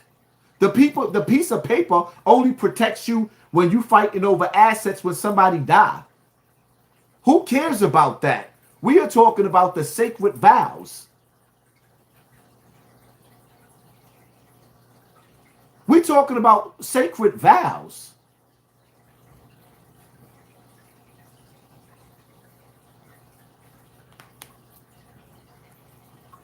That's what it all boils down to. Nigga, you ain't gonna get me up here acting like I'm the most holiest and the most sanest of nigga. Like, nah. I just believe in people forgiving and moving on. I believe in people, like, especially when you got families, at the end of the day, y'all ain't gotta be in a relationship no more. But y'all ain't gotta make each other look bad. Niggas got children. Pap and Remy got a daughter that gotta look at all this messy shit on the internet. I don't think that's cool as a father. I don't think that's cool at all. I could sit up there and have all the receipts, all the juice in this situation. I don't really like touching on domestic violence situations where people are still in a relationship. I don't like touching on it because at the end of the day, I don't want to be the thorn. Oh, yeah, girl, you should leave him. Yeah, Pap, leave that hoe. I never liked Remy anyway. Like, nah. That's weak nigga shit. I'm sorry. Brother Hassan, answer the question. Answer what question? Who the hell is you to be telling me to answer a question? First of all. Second of all, where's your super chat, you broke ass nigga? You demanding a nigga answer your question. You think that I'm actually looking in the comment section like that? No, I'm talking. But being that you got a question to ask me, where's my donation? Run my donation, bitch. Fuck you think you talking to? Answer the question. Would I look like your child? Answer the question. Pull my zipper down and put it in your mouth. Who you think you talking to? Pull my zipper down and put it in your mouth. I'll invite you. Don't ever talk to me like that. Answer the question. Who the hell you think you talking to? Nah, you got me messed up, my nigga. Not me. You ain't talking to Wanda, son. Answer the question. That's how Wanda used to talk to me. He used to piss me off. With the extension cord. Dude, nigga, who you think you talking to? Pull my zipper down and put it in your mouth. Stop playing with me. Now you answer my question. How did it taste? Stuttering Stanley. Stuttering Stanley.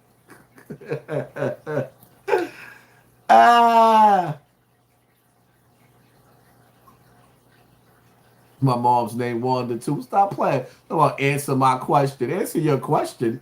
Nigga, stop playing with me.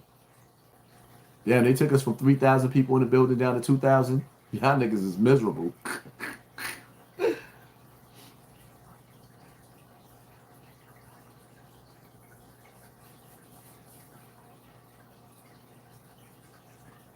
Stop playing, man.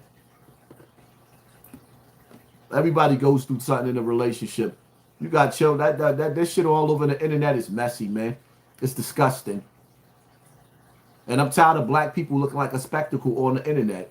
I hope Pap and Remy can get their shit together. That's the bottom line to that. I hope Pap and Remy can get their shit together. I hope all of us could get our shit. Like how they say he without sin could cast the first stone. Let me see something.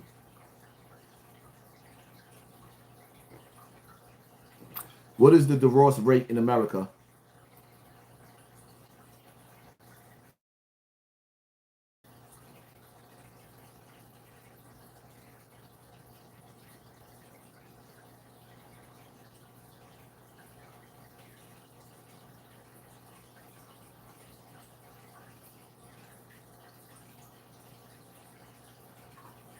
Three 3.2 per thousand population.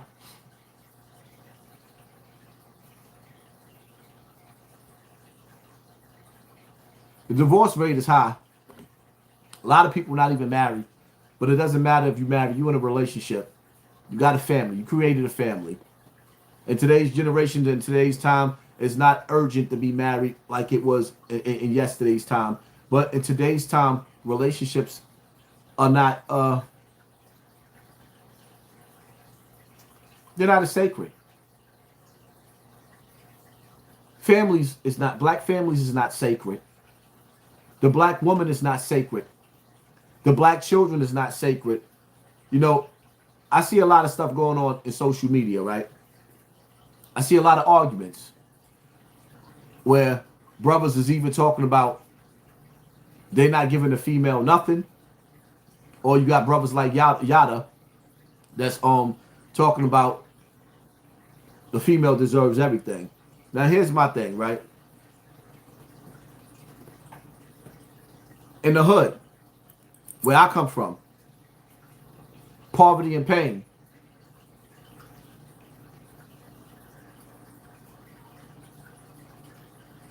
Key Armstrong, I saw you in Bronx River and had to drop on you. You saw me in Bronx River and you had to drop on me. So why you didn't take it?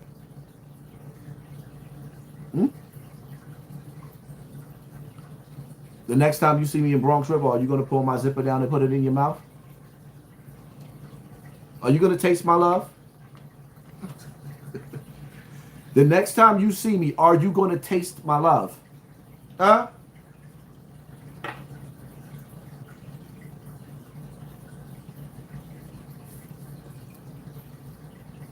Don't worry, my wife said it's okay. She said this time right here, she will allow me to cheat like Remy and Pap if you are going to volunteer to go in between the alley where nobody is looking and I can drop my drawers and you can taste my love. I got a whole pickle for you. And you know back in the days, it's either the pickle came in a jar with juice or it came in a pack. The pickle came in a pack with juice. I got a whole pickle for you filled with juice, my nigga. You like the pickle with the juice? Do you like the pickle with the juice?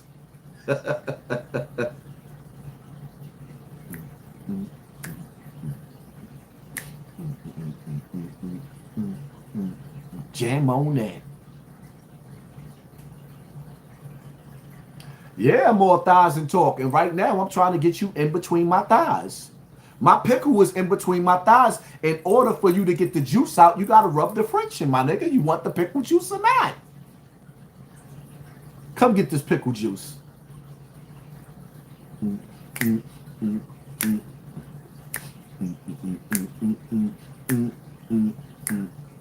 And you said you had to drop on me in Bronx River, which means 9 times out of 10, you still live in Bronx River, which means 9 times out of 10 you're a failure. You in the hood because you stuck.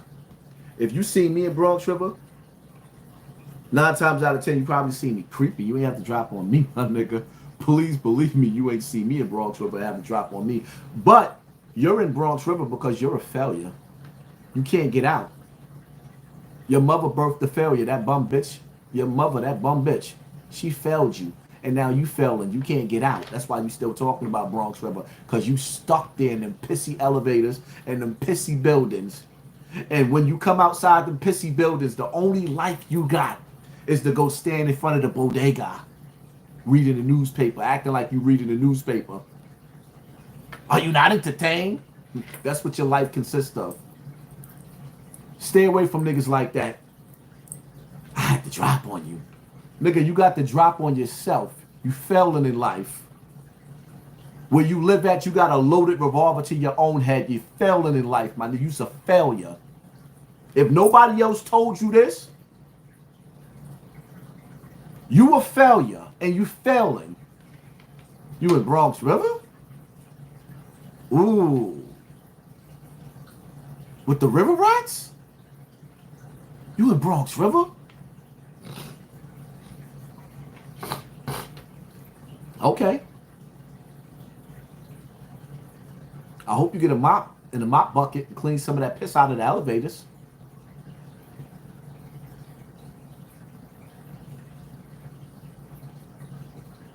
You gonna get the mop? You need me to send you some bleach so you can mop the pissy elevators? Because, you know, when I was living there, Niggas didn't wait to go upstairs. We peed in the elevator. We was like nasty, untrained, nasty dogs. Nasty dogs. So, do you need me to get you some bleach and a mop so you can mop those pissy elevators? Instead of pointing a gun, you can point the mop, my nigga, and clean up? Yo, romper room ass nigga. You gotta stay away from that mentality. That's why I tell anybody, man, get your kids out of the hood. Get your kids out of the hood, man. Do everything in your power to get your kids out of the hood. I seen you in Bronx River. I had to drop on you. You had to drop on me because of why? Why you mad at me? What did I do to you? Huh? You actually seen me watch it. What did I do to you that you would want to get the drop on me? Why would you want to go to jail for getting a drop on somebody in Bronx River on camera? Huh? On camera. You had to drop. You wanted to drop on me because of what? I was the one who threw the bottles at you when you was early waking up in the projects yelling. I threw the Ciroc joint. Key Armstrong. Okay, put your real name in the comment section so I can know your real name. Put your real name and put your picture there. Huh? Put your picture there. Because you threw a bottle out the window, you should have just came downstairs. That's all. But even still, thanks for throwing the bottle. You just made yourself, you're famous. But, you know, you should have threw the bottle at your mother. And you should have called her a lazy bum bitch. You should have took the bottle and threw it at your mother and asked your mother, Mom, I'm such and such years old now. I'm in my 20s, maybe my 30s, huh? In your 30s? And you should have asked your mother why she didn't raise you to be better. Why you so old and you still living in the projects? Why you still in them pissy buildings? I mean, because HASSAN Campbell, I came from that same building, right? 1455, niggas pissing and shitting in the elevators. Why you still there, my nigga? Your mother thought that little of you? Yeah, your mother don't deserve no respect. Violate that old bitch. Anyway, back to what I was saying. I gave you enough of my attention. Your mom's failed you. She let you trade them little yellow bun cakes for dog foods and groceries. Nah, my mom's didn't do that. But you know what? Yeah, my mother failed in some cases. And in some cases, if you look and see, here's the thing. I want you, like, get your 3D glasses. My mother made some mistakes along the line, but I need for you to put them 3D glasses on. Put them glasses on. Boom. What do you see in front of you? A successful black man from Bronx River that made something of himself with thousands of people in attendance right now watching. Are you not entertained? Thousands of people that like me, so much to the point to where while you sitting up there, wherever you at, watching me on this screen, I'm sitting right here, actually with people donating money, including yourself, just to hear me talk. I'm so loved so much that I got people right now saying, this my nigga right here. We gonna send this nigga cash apps and super chat because we love this nigga. But you sitting in my audience and you donating as well because the energy and the spirit of this live is so dope. You got to upset the moment. You got to steal the show. It's always a suicide bomber trying to take a nigga out, a real nigga out. See, Wanda may have made some mistakes in her earlier years, but the seeds that she planted in her son made her son become somebody. I am somebody. And you don't like it. And you don't like it.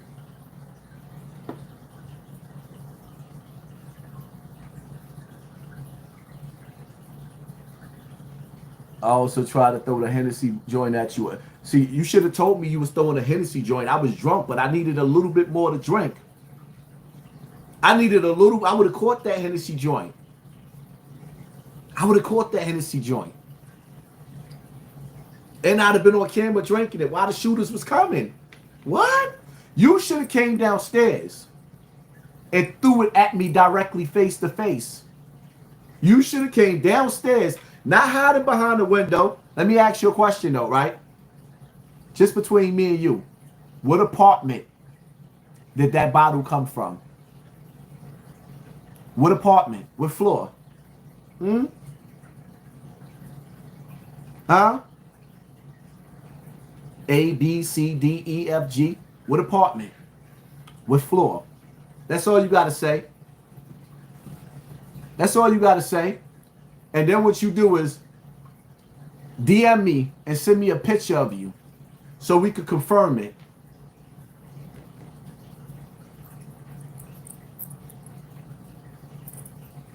I'm like, listen, y'all helping me to go live longer than what I planned on going on. This is entertainment for me. But at the same time, in life, every dog is gonna have his day. Just remember that. See, I don't got time to be standing outside waiting for little dirty niggas to come outside. They just left, they just there. Time is on my side. The 10th floor, what apartment? Like, cut it out. You ain't gonna have me hurt nobody behind you lying.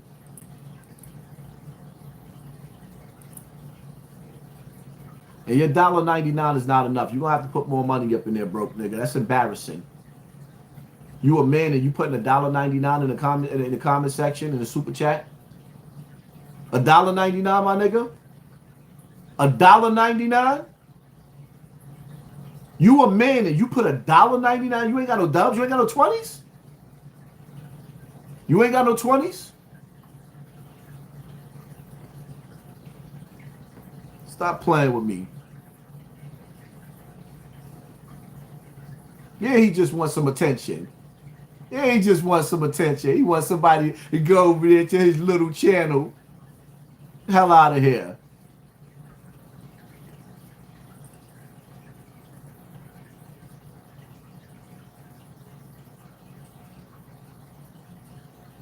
Nigga, look at my life right now. Look at me. I know that I know I look good in this pink. I know I look good. Might be a little old, but I know I look good. I'm all right.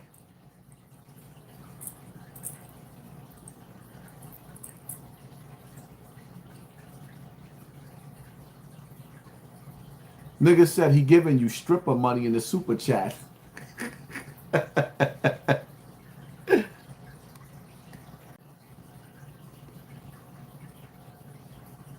What other topics am I missing out on? I'm looking at this. I'm looking at the comment section now. Whatever topics I'm missing out on that I ain't speak on. And from now on, if y'all not subscribed to my Raw and Uncut, I'm gonna be going live on my Raw and Uncut page. I don't see me going live too many more times on my big page. Actually, I think I might have to I might have to make me a new YouTube page, period. Because whoever's working my channels, I'm gonna make them really work. Go to Bronx River Projects and tell them. Why would I wait? Let me ask you a question. Why would I waste my time and go to Bronx River Projects and tell something? Like, first and foremost, like, what you gotta understand something, I still go through Bronx River. I still go through Bronx River when I need to. That's all you need to know. That's for one. But for two, when you see me, most of the time you'll see me getting on a plane and landing on different islands or in different states. When you got a life, I'm not entertained by the trash. There's no reason for a successful man to be hanging around a bunch of fucking failures. What part you don't understand? So what you trying to do is you trying to make me unsuccessful by either going to jail. You want me to either go to jail or you want me to go to an early grave because you woke up and you see a nigga with the whole world watching me on the internet, and that type of success, it makes you envious. Are you okay? Annie, are you okay? Are you okay? Are you okay? Nigga, I'm Michael Jackson bad. You know I'm bad. I'm bad. Nigga, get used to it.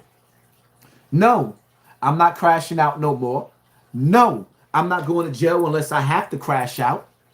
No, I'm going to be successful and you're going to watch. If I decide to sit here and dig up my nose, you're going to watch it. Are you not entertained? If I sit here right now and I scratch my ass, you're going to watch it. Because you ain't got nothing else to do. And your heart is so sick that you sitting up here watching somebody that you hate. That's when you know you gifted. When you can make a nigga hate you and watch you.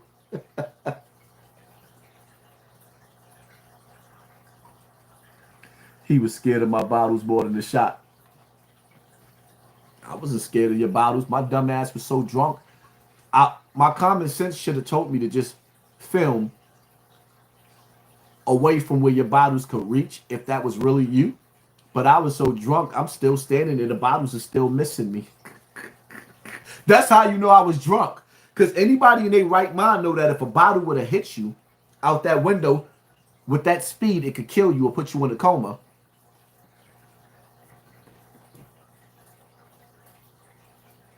Shit, the nigga that did really throw the bottle out the window, he lucky the bottle didn't hit me in the head because the police would have picked the bottle up, fingerprinted the bottle, went right upstairs to the apartment where it came from, or watched the cameras from the roofs that's hit, because every building got cameras watching the roofs. They would have went and got those cameras. They would have went upstairs. They would have got the dude, locked you up. They would have showed the picture. And from that point right there, that apartment, see, because at some point in some time, that apartment where that bottle came from, because where I really believe it came from, I'm not even going to speak on that. I was only waiting for certain people to die so I could retaliate. Shall we begin? That'll be our little secret. The shit ain't over to the fat lady saying. I'm just a little bit busy right now. I was only waiting for certain people. Let me stop talking. I don't want to incriminate myself. There's a time and a place for everything. And see, one thing about it is that when a person knows where you live at, there's only but so much time before they catch you coming in and out of that door. There's only but so much time. Only but so much time. And time is on my side. Yes, it is.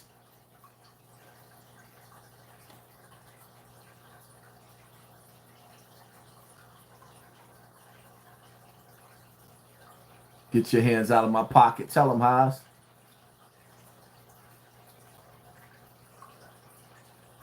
That's right. Was trying to put you in a coma. I know. Like how your mother's... Oh, right. Your mother's dead, right?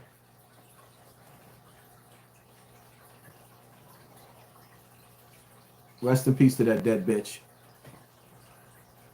If that was you. Your mother just died, right? She got maggots eating her?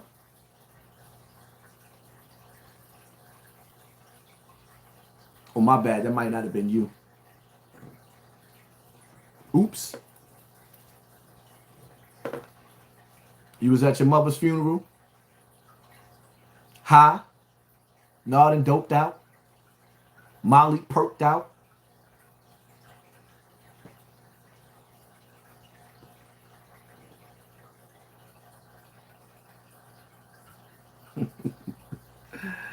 All right, you had enough. We done with you. No more $1.99. Back to the topic.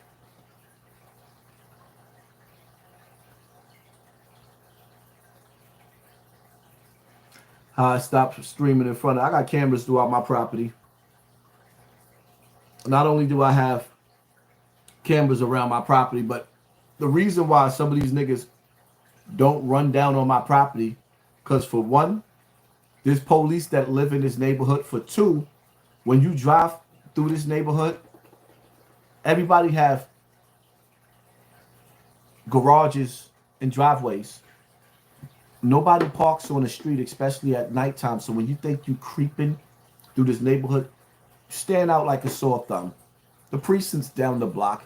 And people here, see, the thing that I love about here is that we got gun owners, legal gun owners here. So if you decide to come on any of these properties and niggas see you We don't have to go run off the block like in Bronx River. You got to duck and you got to escape the police. No, we're going to stand and wait for the police to come because we defending our property. See the difference? It's sort of like the situation or many of situations where you find people standing their ground. Niggas get into a situation, you air nigga out. When the police come, you standing there explaining your situation. And nigga, I love it. I'm a civilian now. The only reason why I ain't point niggas out in the lineup when I got shot, because the police has the tapes. The same way they caught the killer. They got the tapes of who shot me. You notice nobody ain't get arrested, right? Revenge is a dish that's best eaten cold. Just remember that. And I'm never, ever gonna let up. Remember that. Time is on my side. Remember that. Matter of fact, I'm joking. Being shot was the best thing that ever happened to me. Stop playing tough on camera, HASSAN. Camera, you know that ain't you no more. You a daddy now. Anyway, back to Remy and Pap.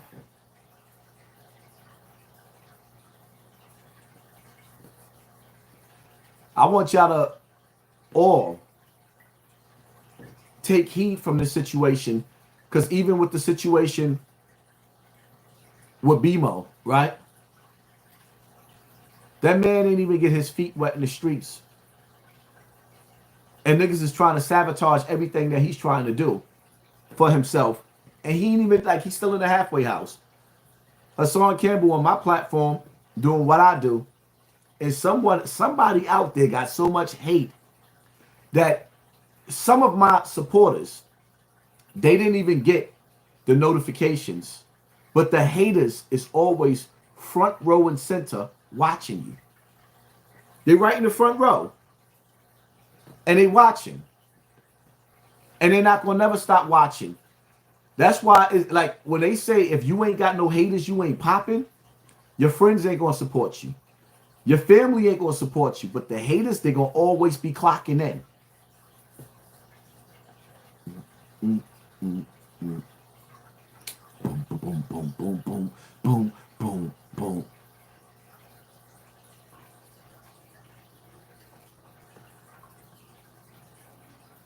Pay me 10K, I'll get the dudes that get you. You know, it's sad. Because I know there's dudes out there that all they want is $500 to get these dirty, dusty niggas. And that's sad. That niggas' lives is only worth $500 in the hood. A nigga will turn your TV off for $500.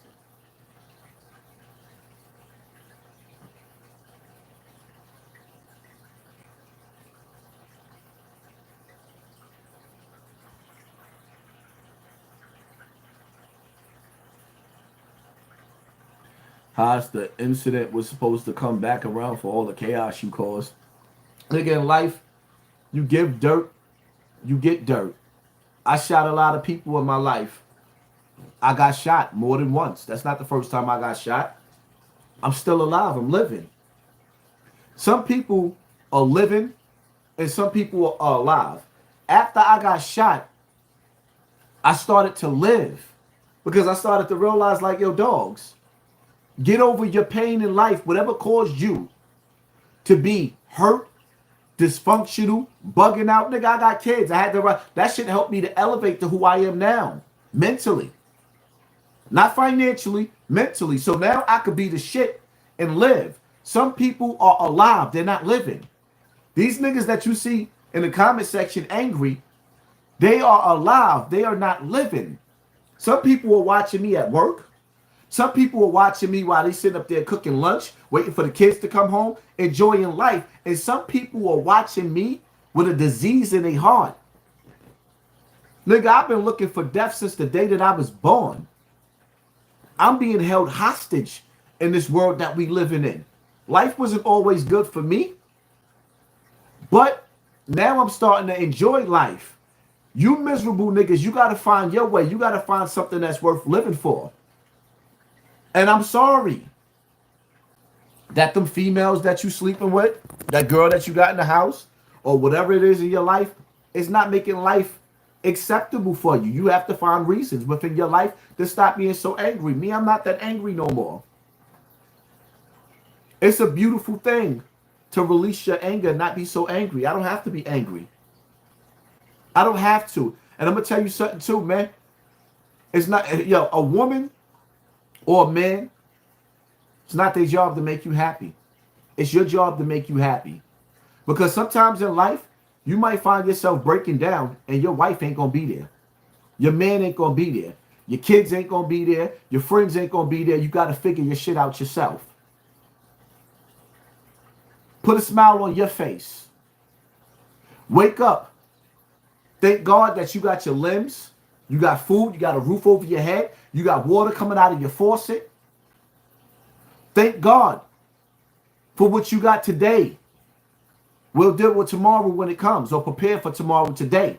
But thank God you woke up. You look around, you got a bed, you got a bathroom. You got a shower that feels good. If you feel like it, you can get you some good sex and some good food. What more do you got to ask for?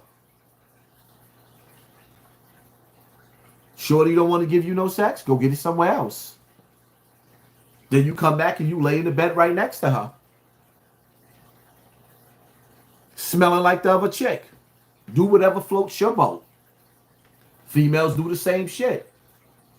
Not one person is going to make my world stop.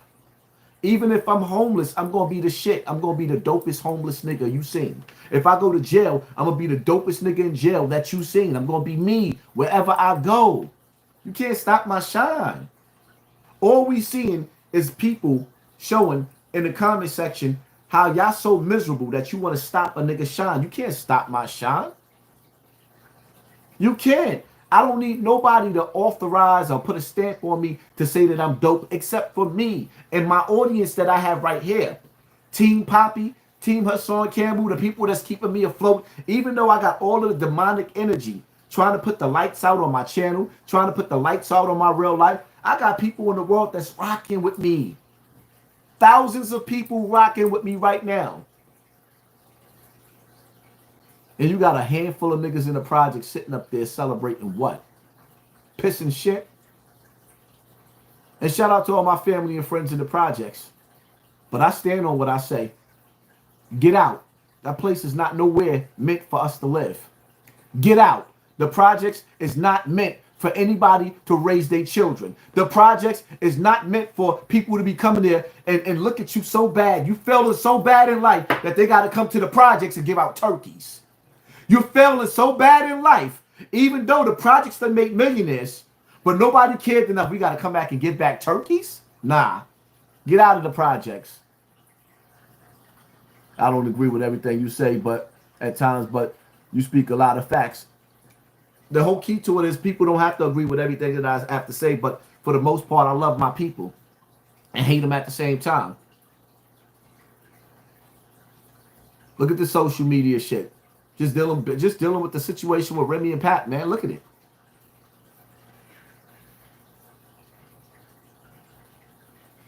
That shit going viral all over the place. Now we living in a day and a time where niggas is looking at Remy and Pat. But are you looking at the fact that, like, look at the times that we living in. Again, because I lost my train of thought earlier. Look at the times that we living in. We living in times where you having talks about aliens, right? Let's talk about that for a second. We got unidentified flying objects coming in America. We don't know if it's alien or we don't know if it's Russia or China, right? We on the brink of World War III. We've been dealing with poverty. We got federal agents with our children on the head of federal indictments, DA indictments, consistently coming into our neighborhoods, locking up our children. And I know and I understand some of our children deserve to be locked up because of the things that they're doing. But what y'all not understanding is they're locking up our army. See, in the U.S. military, when America goes to war, they start drafting at the age of 18 because There's an energy, there's a power, an energy that comes with your young children. So they recruit your children to fight for them at 18, but so does the gangs and the drug dealers. But our children, they're going to jail. They're not coming home with no purple ribbons. And when shit hit the fan and America get infiltrated, because we already infiltrated, our children won't be here. Our soldiers won't be here. Our gang won't be here to protect us. They won't be here to protect us. The dudes that they releasing home for jail, I take me for example. I'm 48 years old. My body is starting to feel old. Bemo just came home from jail. Bemo probably 50. Nigga, most black dudes that come from where we come from don't live to see this age. You think our bodies is not catching up to us? So you letting all the old soldiers come home that don't even have enough strength to fight anymore. We probably got one more fight left in us. I'm just being real. We probably got 1 or 2 more fights left in us. Now we got to decide, do we use our energy to protect our family or do we go in the streets and do some dumb shit? We need the little niggas that's being locked up. But the problem is, if we can't change the path, the dark path that they going down, then we got to let the police take them out before they take us out. This is the dilemma that we are dealing with in the urban areas, in the urban communities. Where you got people sitting up there telling you a place that you carried on your back, Bronx River, for example, oh, you can't come back to the hood. So I had to survive the hood. And I survived the hood with flying colors. Just for the hood to tell me that they're going to young Dolph me. Just for the hood to tell me they're going to King Von me. Just for the hood to tell me that they're going to do to me what they did to FBG Duck. So you telling me the hood that we love so much is going to turn me into Nipsey Hussle?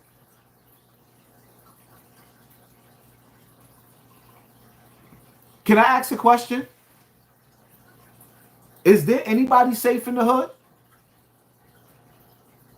I'm seeing children getting shot. I'm seeing daycares with fentanyl in it. I'm seeing the police getting shot. Is there anybody safe in the hood? I'm seeing senior citizens getting robbed of their disability check. Is there anybody safe in the hood? I'm seeing girls having belts thrown around their neck and being dragged in between their cars. And foreign border jumpers pulling their clothes off and taking advantage of them, having it their way. Is there anybody safe in the hood? Is there anything sacred in the hood? Because every time I turn around, I'm seeing on Instagram and Facebook, rest in peace such and such. He was a real nigga. So my question is, if dudes like Percy, rest in peace OG Percy, if he wasn't safe in the hood, is there anybody safe in the hood? A soldier, decorated soldier, had to meet his maker in memory of. Is there anybody safe in the hood? No. There's nobody safe in the hood. I donated to Brooklyn Hands. Are you going to promote my music with Redman, Chris Rivers, and Psycho? Let off the Beat Nuts.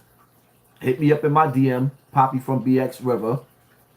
Send me a screenshot of your donation.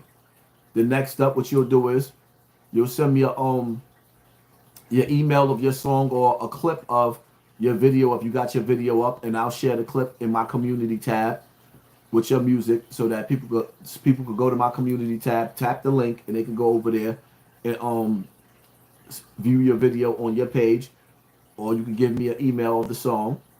And what I do is the same way I promote music, and you see me with thousands of views on my Instagram. I promote it on my Instagram. Depending on your copyright, I may even play it on my own YouTube page. Yes, I stand by my word. Anybody that supports my Patreon, if you supporting me, you know, if you pay for promotions or whatever the case may be, the rest of this month, if you want promotions from me for the rest of this month, I'm gonna give y'all a discount. I'm letting niggas go for $100, and I'll play your music. If you don't believe in yourself enough to spend $100, and you have to join my Patreon, patreon.com, Hassan Campbell. Patreon is only $5 if you decide to join the $5 or the $10. If $100 and $5 to the side for a Patreon is not enough for you to invest in your career, you don't deserve to be doing no music. It is what it is. So if y'all interested in that, hit me up in my DM and let me know on Poppy from BX River, Poppy from BX River on Instagram, and I'll respond back to y'all. It's simple. You gotta believe in yourself. Some of y'all got dope music, but y'all go in the studio and y'all keep coming up with more and more music, and y'all don't know how to break a hit record. In order to break a hit record, people have to hear it. The radio plays the same songs 20 times a day on the same station to make a record break and to make a record hot. You think that you're going to go into the studio and nobody heard your record, but you're going to have the hottest hit? People have to hear your music. Again, we living in a day and a time where it's all about picking and choosing your battle. It's all about picking and choosing your path. Once you can get past the real niggas and the bad bitches stage, then you get to the meat and the potatoes of life. You got to get through the bullshit, the real niggas and the bad bitches. That shit don't mean nothing. Because I can tell you right now, please let me be the first to tell you. I deal with real men that's going through shit. Some of these females that you see on Instagram with the fat asses and the beautiful bodies, there is a nigga tired of that bitch. So tired of her, he don't give a damn who's smashing her. He just want her out of his life. He don't want to provide for her welfare recipient ass no more. He doesn't want to provide for her. She has nothing better to do but to be sitting up there taking pictures on Instagram, showing her ass and trying to get attention from social media. But she's not trying to focus on getting that bag and paying bills. Believe me when I tell you, I don't give a goddamn how pretty a female there is. There is a nigga that don't care at this point in time. Let me tell you something. He don't care who you smash. You just leave his money alone. Because the price of pussy in the hood has been reduced to $40. So a nigga could take a female out to get something to eat and spend $200 on a hotel and have the time of his life and ain't got to have no strings attached. Niggas is tired of you bitches. The same way, vice versa. Females is tired of niggas too. But I need for you females to understand, this is a man's world. Once you get past 26 years old, maybe 30, depending on whether you have children, you females need to understand. You gonna get your shit together? Or you could just sit out there and keep on sleeping with a bunch of niggas and a bunch of niggas and a bunch of niggas and a bunch of niggas and a bunch of niggas. But a man that got his shit together, see, once real woman understands the worth and the value of a man, they work out the tweaks. They work them shits out. Because a nigga that could provide, I mean, sure. A lot of you females out there cheating on your mans, or we be having these conversations. The girls out there with them good jobs, they cheating on their mans with them broke niggas in the projects, dicking them down. A nigga that ain't got no job in the projects, they ain't got nothing. He has nothing but time to give your chick the best massages, whisper in her ear, say all the right things. He's sending her home with multiple orgasms after he taking a couple of dollars. He's taking a couple of dollars out of her pocket and sending her back home. Yeah, the game is dirty. It's dirty. But the reality of it is, sometimes you niggas, you gotta let shorty go. Let the nigga in the projects have her. Because now when he gotta be responsible for her and she can't argue with you, just move out the way. Let her argue with her side nigga. Let your wife become the side chick. Sometimes you niggas gotta let your wife become the side chick. Step out the way. Separate your feelings. This Remy and Pap shit that's going on is real shit. I don't know if they staging it for their show, but it's real shit that go on. Let your shorty become the side chick. Because the reality of it is, it's like the battle rap nigga. Remy ain't his wife. Remy's the come up. He got a little hood, but he has a hood booger that he loves more than Remy. That's the only reason why Remy got time to be grabbing Pat phones while he's sleeping and getting angry, because she can't do that to the block captain. She can't do that to that nigga. But in life, we got to figure this shit out because there's a war going on. Food shortage. They saying climate change, that bullshit. Even though we know the poles is shifting, there's a lot going on. You got to get in where you fit in at.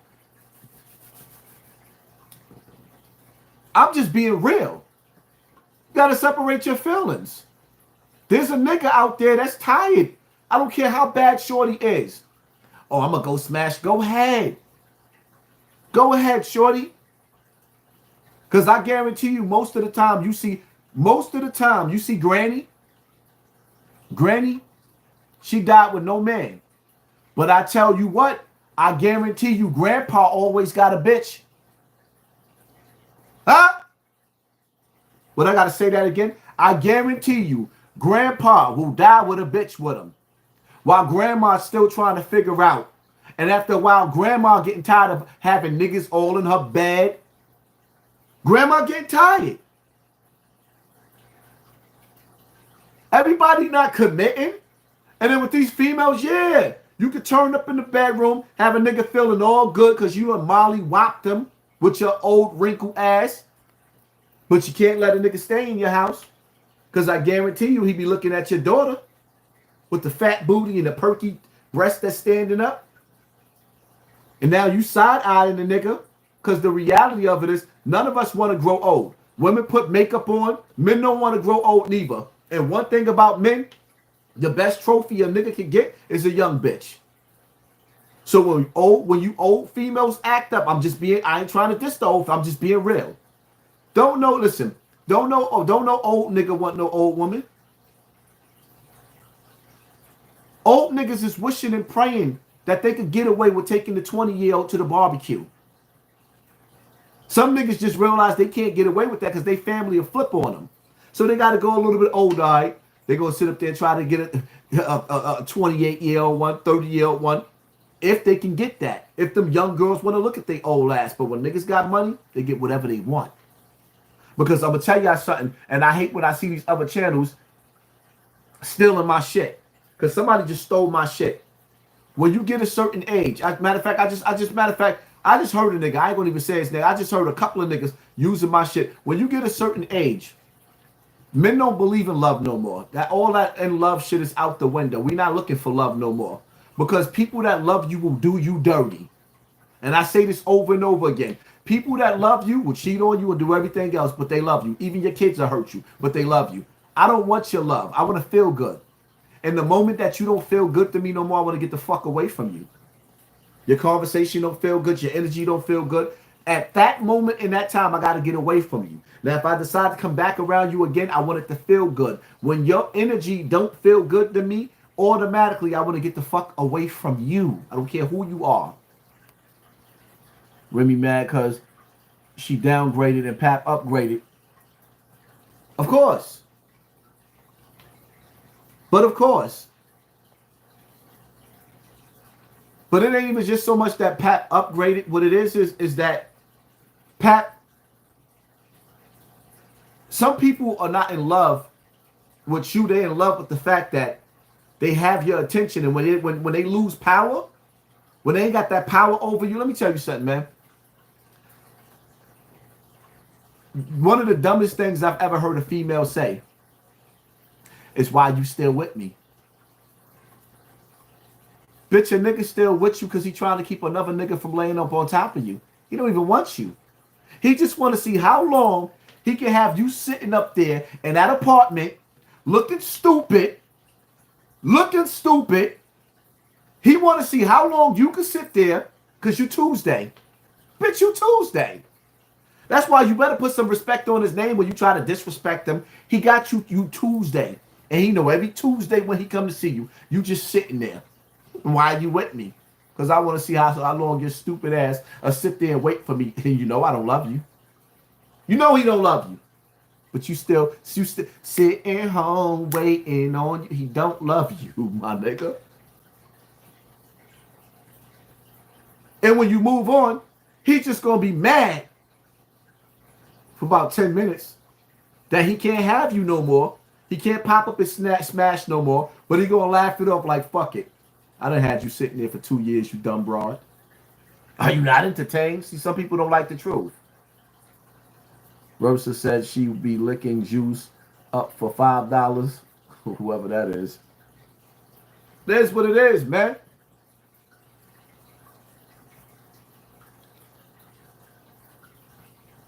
It's sad to see Remy and Pap going out this way because Pap tried. It took him a long time before he went to social media. That's why part of me feel like they're about to bring back reality TV show. Part of me feel like they're about to come back real hard. This shit is scripted for a reality TV show. The paranoid conspiracy side of me feel like this is Illuminati shit that got these niggas distracting us with their bullshit because Pap ain't been messy like this. And Remy ain't been getting this messy neither. She ain't been arguing and putting business out there neither. But while we on the break of World War III, famine, plague, while we on the break of, because we hearing rumors of the ancestors coming back. We always hear about the ancestors, right? But do you believe they're coming back? We always heard rumors of aliens invasions. Now there's alien sightings, right? But could the aliens that's coming, could that be the second return of Christ, which is our ancestors? Because Christ is our ancestors. So everybody's waiting for something. There's communication. There's people that's trying to get our attention. There's machines. There's UFOs trying to get our attention, right? Shouldn't we be paying attention to that? The first crafts that come to touch this earth, will it be the Antichrist? Will it be an alien invasion? The first UFOs to touch down and make contact, will they attack us so that when the second group of UFOs come, we attack them? Are y'all listening to me? Do y'all hear me? Are y'all paying attention? Do I make sense? The first, see, in Islam, it teaches you that the false Messiah, the fake Jesus, when he comes, he's going to mesmerize the world. Even the Muslims is going to follow him, right? My question to y'all is, when the ancestors, aka the aliens, return to the earth, will it be the enemy or will it be the ancestors? Is something going to happen with the first invasion that's going to make us attack the second invasion?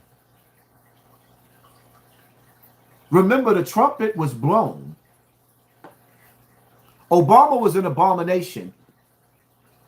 Allegedly, he was the first president that was married to a man. He was an abomination. He was the first president that put laws that went against the Bible.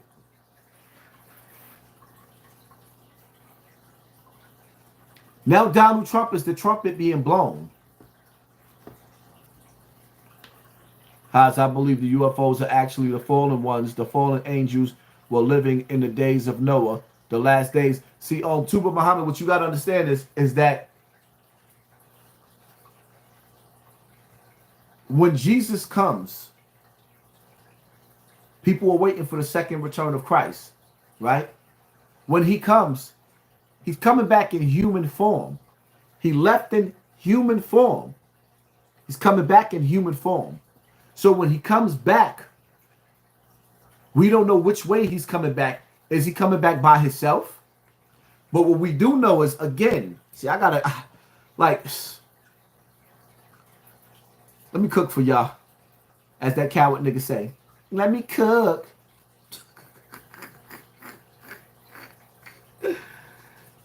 Let me cook.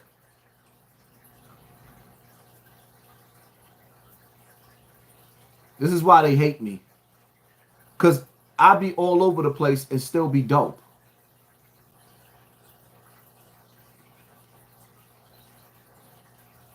The Terminator is the prequels to or the beginning of The Matrix. Sarah Connor is actually Neo's mother. So JC, John Connor's Jesus Christ, grows up to be Neo, one and the same in The Matrix. The Matrix is in the future. The Terminator is the past. It's time travel. Past, present, and future time travel. It's the second coming of the Christ. The evolutions of consciousness, man versus the machine. So the machines, the Terminator machines, hear that a child is going to be born that's going to terminate them in the future when they oppress man. Because see, it's the man versus the machine. It's God's children versus man's children, which was technology. God's children versus man's children. Elon Musk made it very, very clear. By the year 2040, there's going to be more android people, iRobots, than humans. What is he preparing for? If we are God's chosen people, we God's chosen people, don't it feel like we being held hostage? Don't it feel like we always got cameras on us? Don't it feel like they're giving us bad food, taking us away from farmland, putting us in the projects, spraying us with chemtrail, putting fluoride in the water? Doesn't it feel like our whole life we being set up? We getting tickets?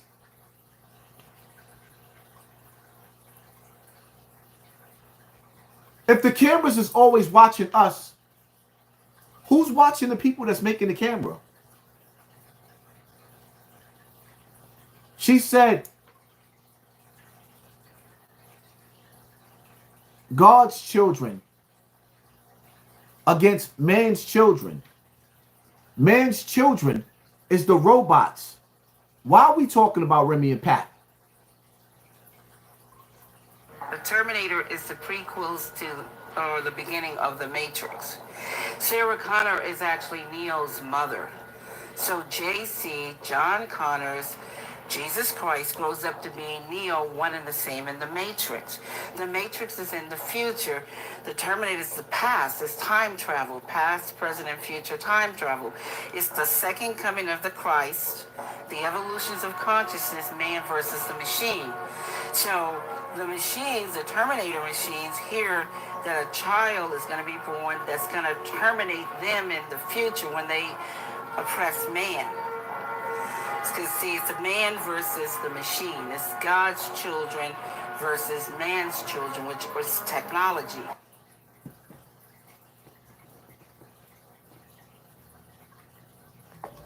Aliens exist and President Trump knows about it. That's according to Israel's former space security chief.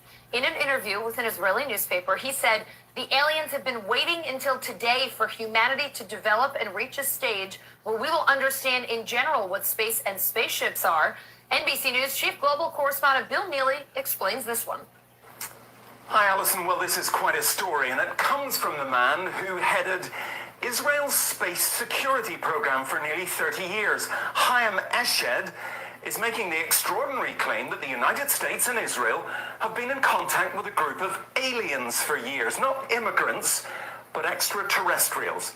He has called them the Galactic Federation of Aliens, and he says President Trump is aware of the existence of these aliens and had been on the verge of revealing their secrets, he claims, but was asked not to do so by the Federation in order to prevent what he calls mass hysteria. Well, the retired general says the US and Israel have kept it from the public because, quotes, humanity isn't ready and the aliens don't want to reveal themselves until humanity can evolve, he says, and understand what space really is. Well, the good news is that he claims an agreement has been reached between the US government and the aliens, a contract to do experiments here. There's also, he says, a secret underground base on Mars where there are American and alien representatives. So let me get this straight. They're in contact with the aliens, right? And this lying, manipulating government decided that we feeble-minded children wouldn't understand that they're in communication, and they've been dealing with alien technology, right? Because that's what they want us to believe, that this is alien technology that they dealing with, when this technology has been there from the beginning of time. Somebody don't want the secrets to come out. Because if you start to know that, how it says in Star Trek, to boldly go where no man has gone before, now we living in a day and a time where we actually seeing that everything that they showed us in TV shows 40 and 50 years ago is where we at right now in the times that we living in.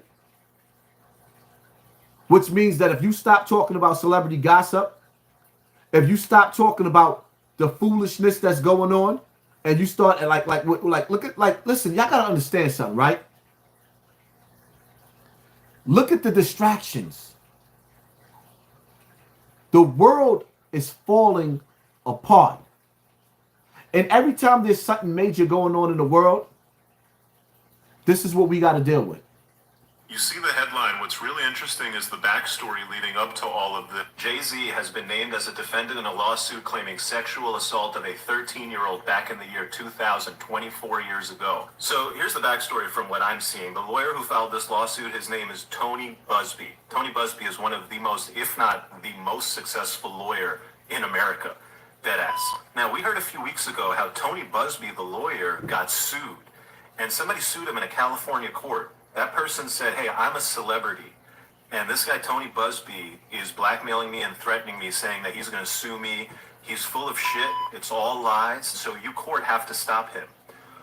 Tony Busby also said that after he got sued, private investigators have been reaching out to his former clients, his former employees, his current clients, trying to get any dirt on Tony Busby to try to get him to back down. Tony Busby has not identified who sued him in California. He hasn't identified who's been sending the private investigators to go after him.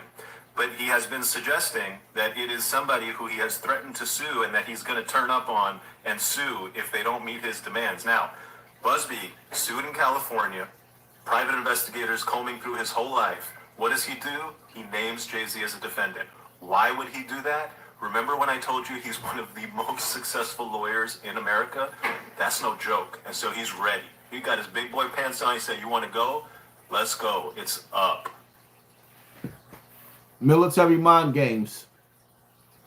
Celebrity gossip. Military mind games to keep you distracted. Who cares? Like, really, who cares? And I know Jaguar Wright. She's been predicting because she's a part of this. She's an industry plant. There's either two things going on. For one, they're using this as a distraction. For two, she's an industry plant. Those witnesses, she just so happened to be in contact with them. Like, come on, my nigga, who cares? When we gonna start focusing on us and what's going on in the real world?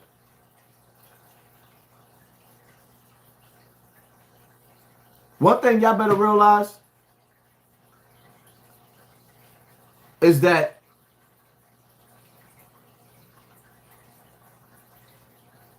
Remy and Pap is getting paid whenever they log into social media. They're getting paid to keep you stupid. So no matter whether they fighting or not, they get a check for it.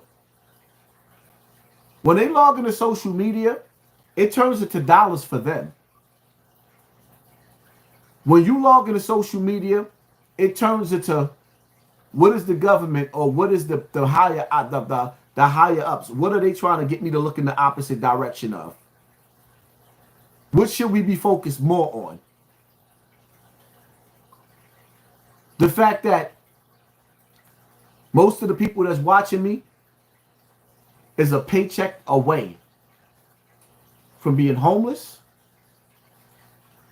Most of the people that's watching me, some of y'all about to be evicted.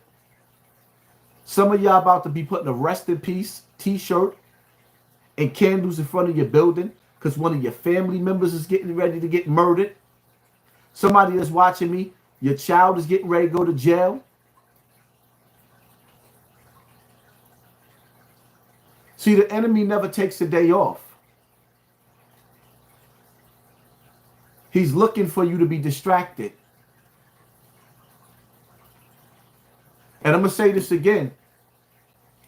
Everybody don't believe in God, but God believes in you. Everybody don't believe in the universal laws. You don't believe in black holes. You don't believe in the hellfire.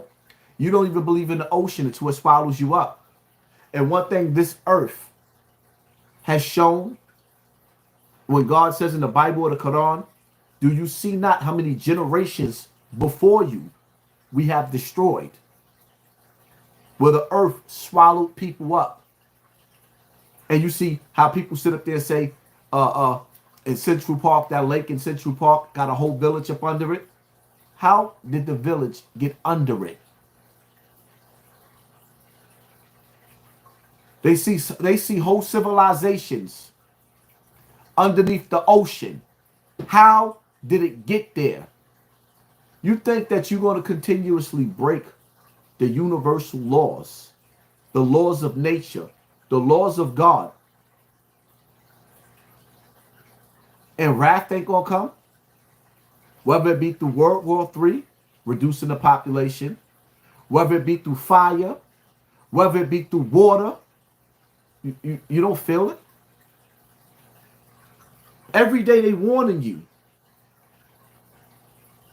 that some wicked white man gonna put his finger on a button and reduce the world's population. But we talking about Remy and Pat. Every day they warning you that there's a good possibility that an earthquake and a tsunami may come. Well, actually, they ain't warning you. They ain't preparing you for that. I am. The earth is talking. And so is celebrity gossip. Who got your attention? I'm not telling you not to be entertained. I'm just telling you to know when to turn the radio off. Know when to turn the TV off. And get in tune to what's going on before the universe rocks your snot box. Because I tell you, we glorify and we praise sin. And we live in as sinners.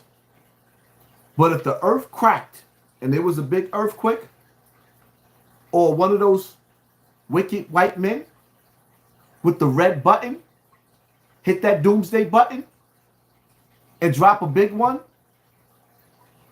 that explosion is going to send millions of people to meet their maker. The question is, did you get a chance to repent? Will God be forgiving? Will the universe be forgiven? Will your grave swallow you up with an evil swallowing? Because you didn't take the time out to repent? Will you die in a state of disbelief? Will you be risen in front of the Most High, whoever you pray to? Will you have the mark of evil on your forehead? Or the mark of good? When the angel of death snatches your soul out of your dead body, will it be a humble snatching? Or would it be violent? I know, because they want you to believe once you die, the brain dies, your soul not going to feel. Who could testify whether your soul is going to feel or not? Who can testify whether your soul can be tortured or not? Are you not entertained? The devil left a path for you. And God left a path for you. In between life, we have to live this life with the mark of righteousness or the mark of evil. There is no in between. When you eat spaghetti with that tomato sauce, you get heartburn. When you jump in the ocean and you can't swim, you drown. If you jump out of an airplane, you can't fly, you die. You can never escape universal law. You think when you go to the grave, there's not laws over there as well? You don't die. You leave one realm to the next realm. You think when you get to the next realm, the afterlife, there's not going to be law? You can't escape law. I don't care what they tell you.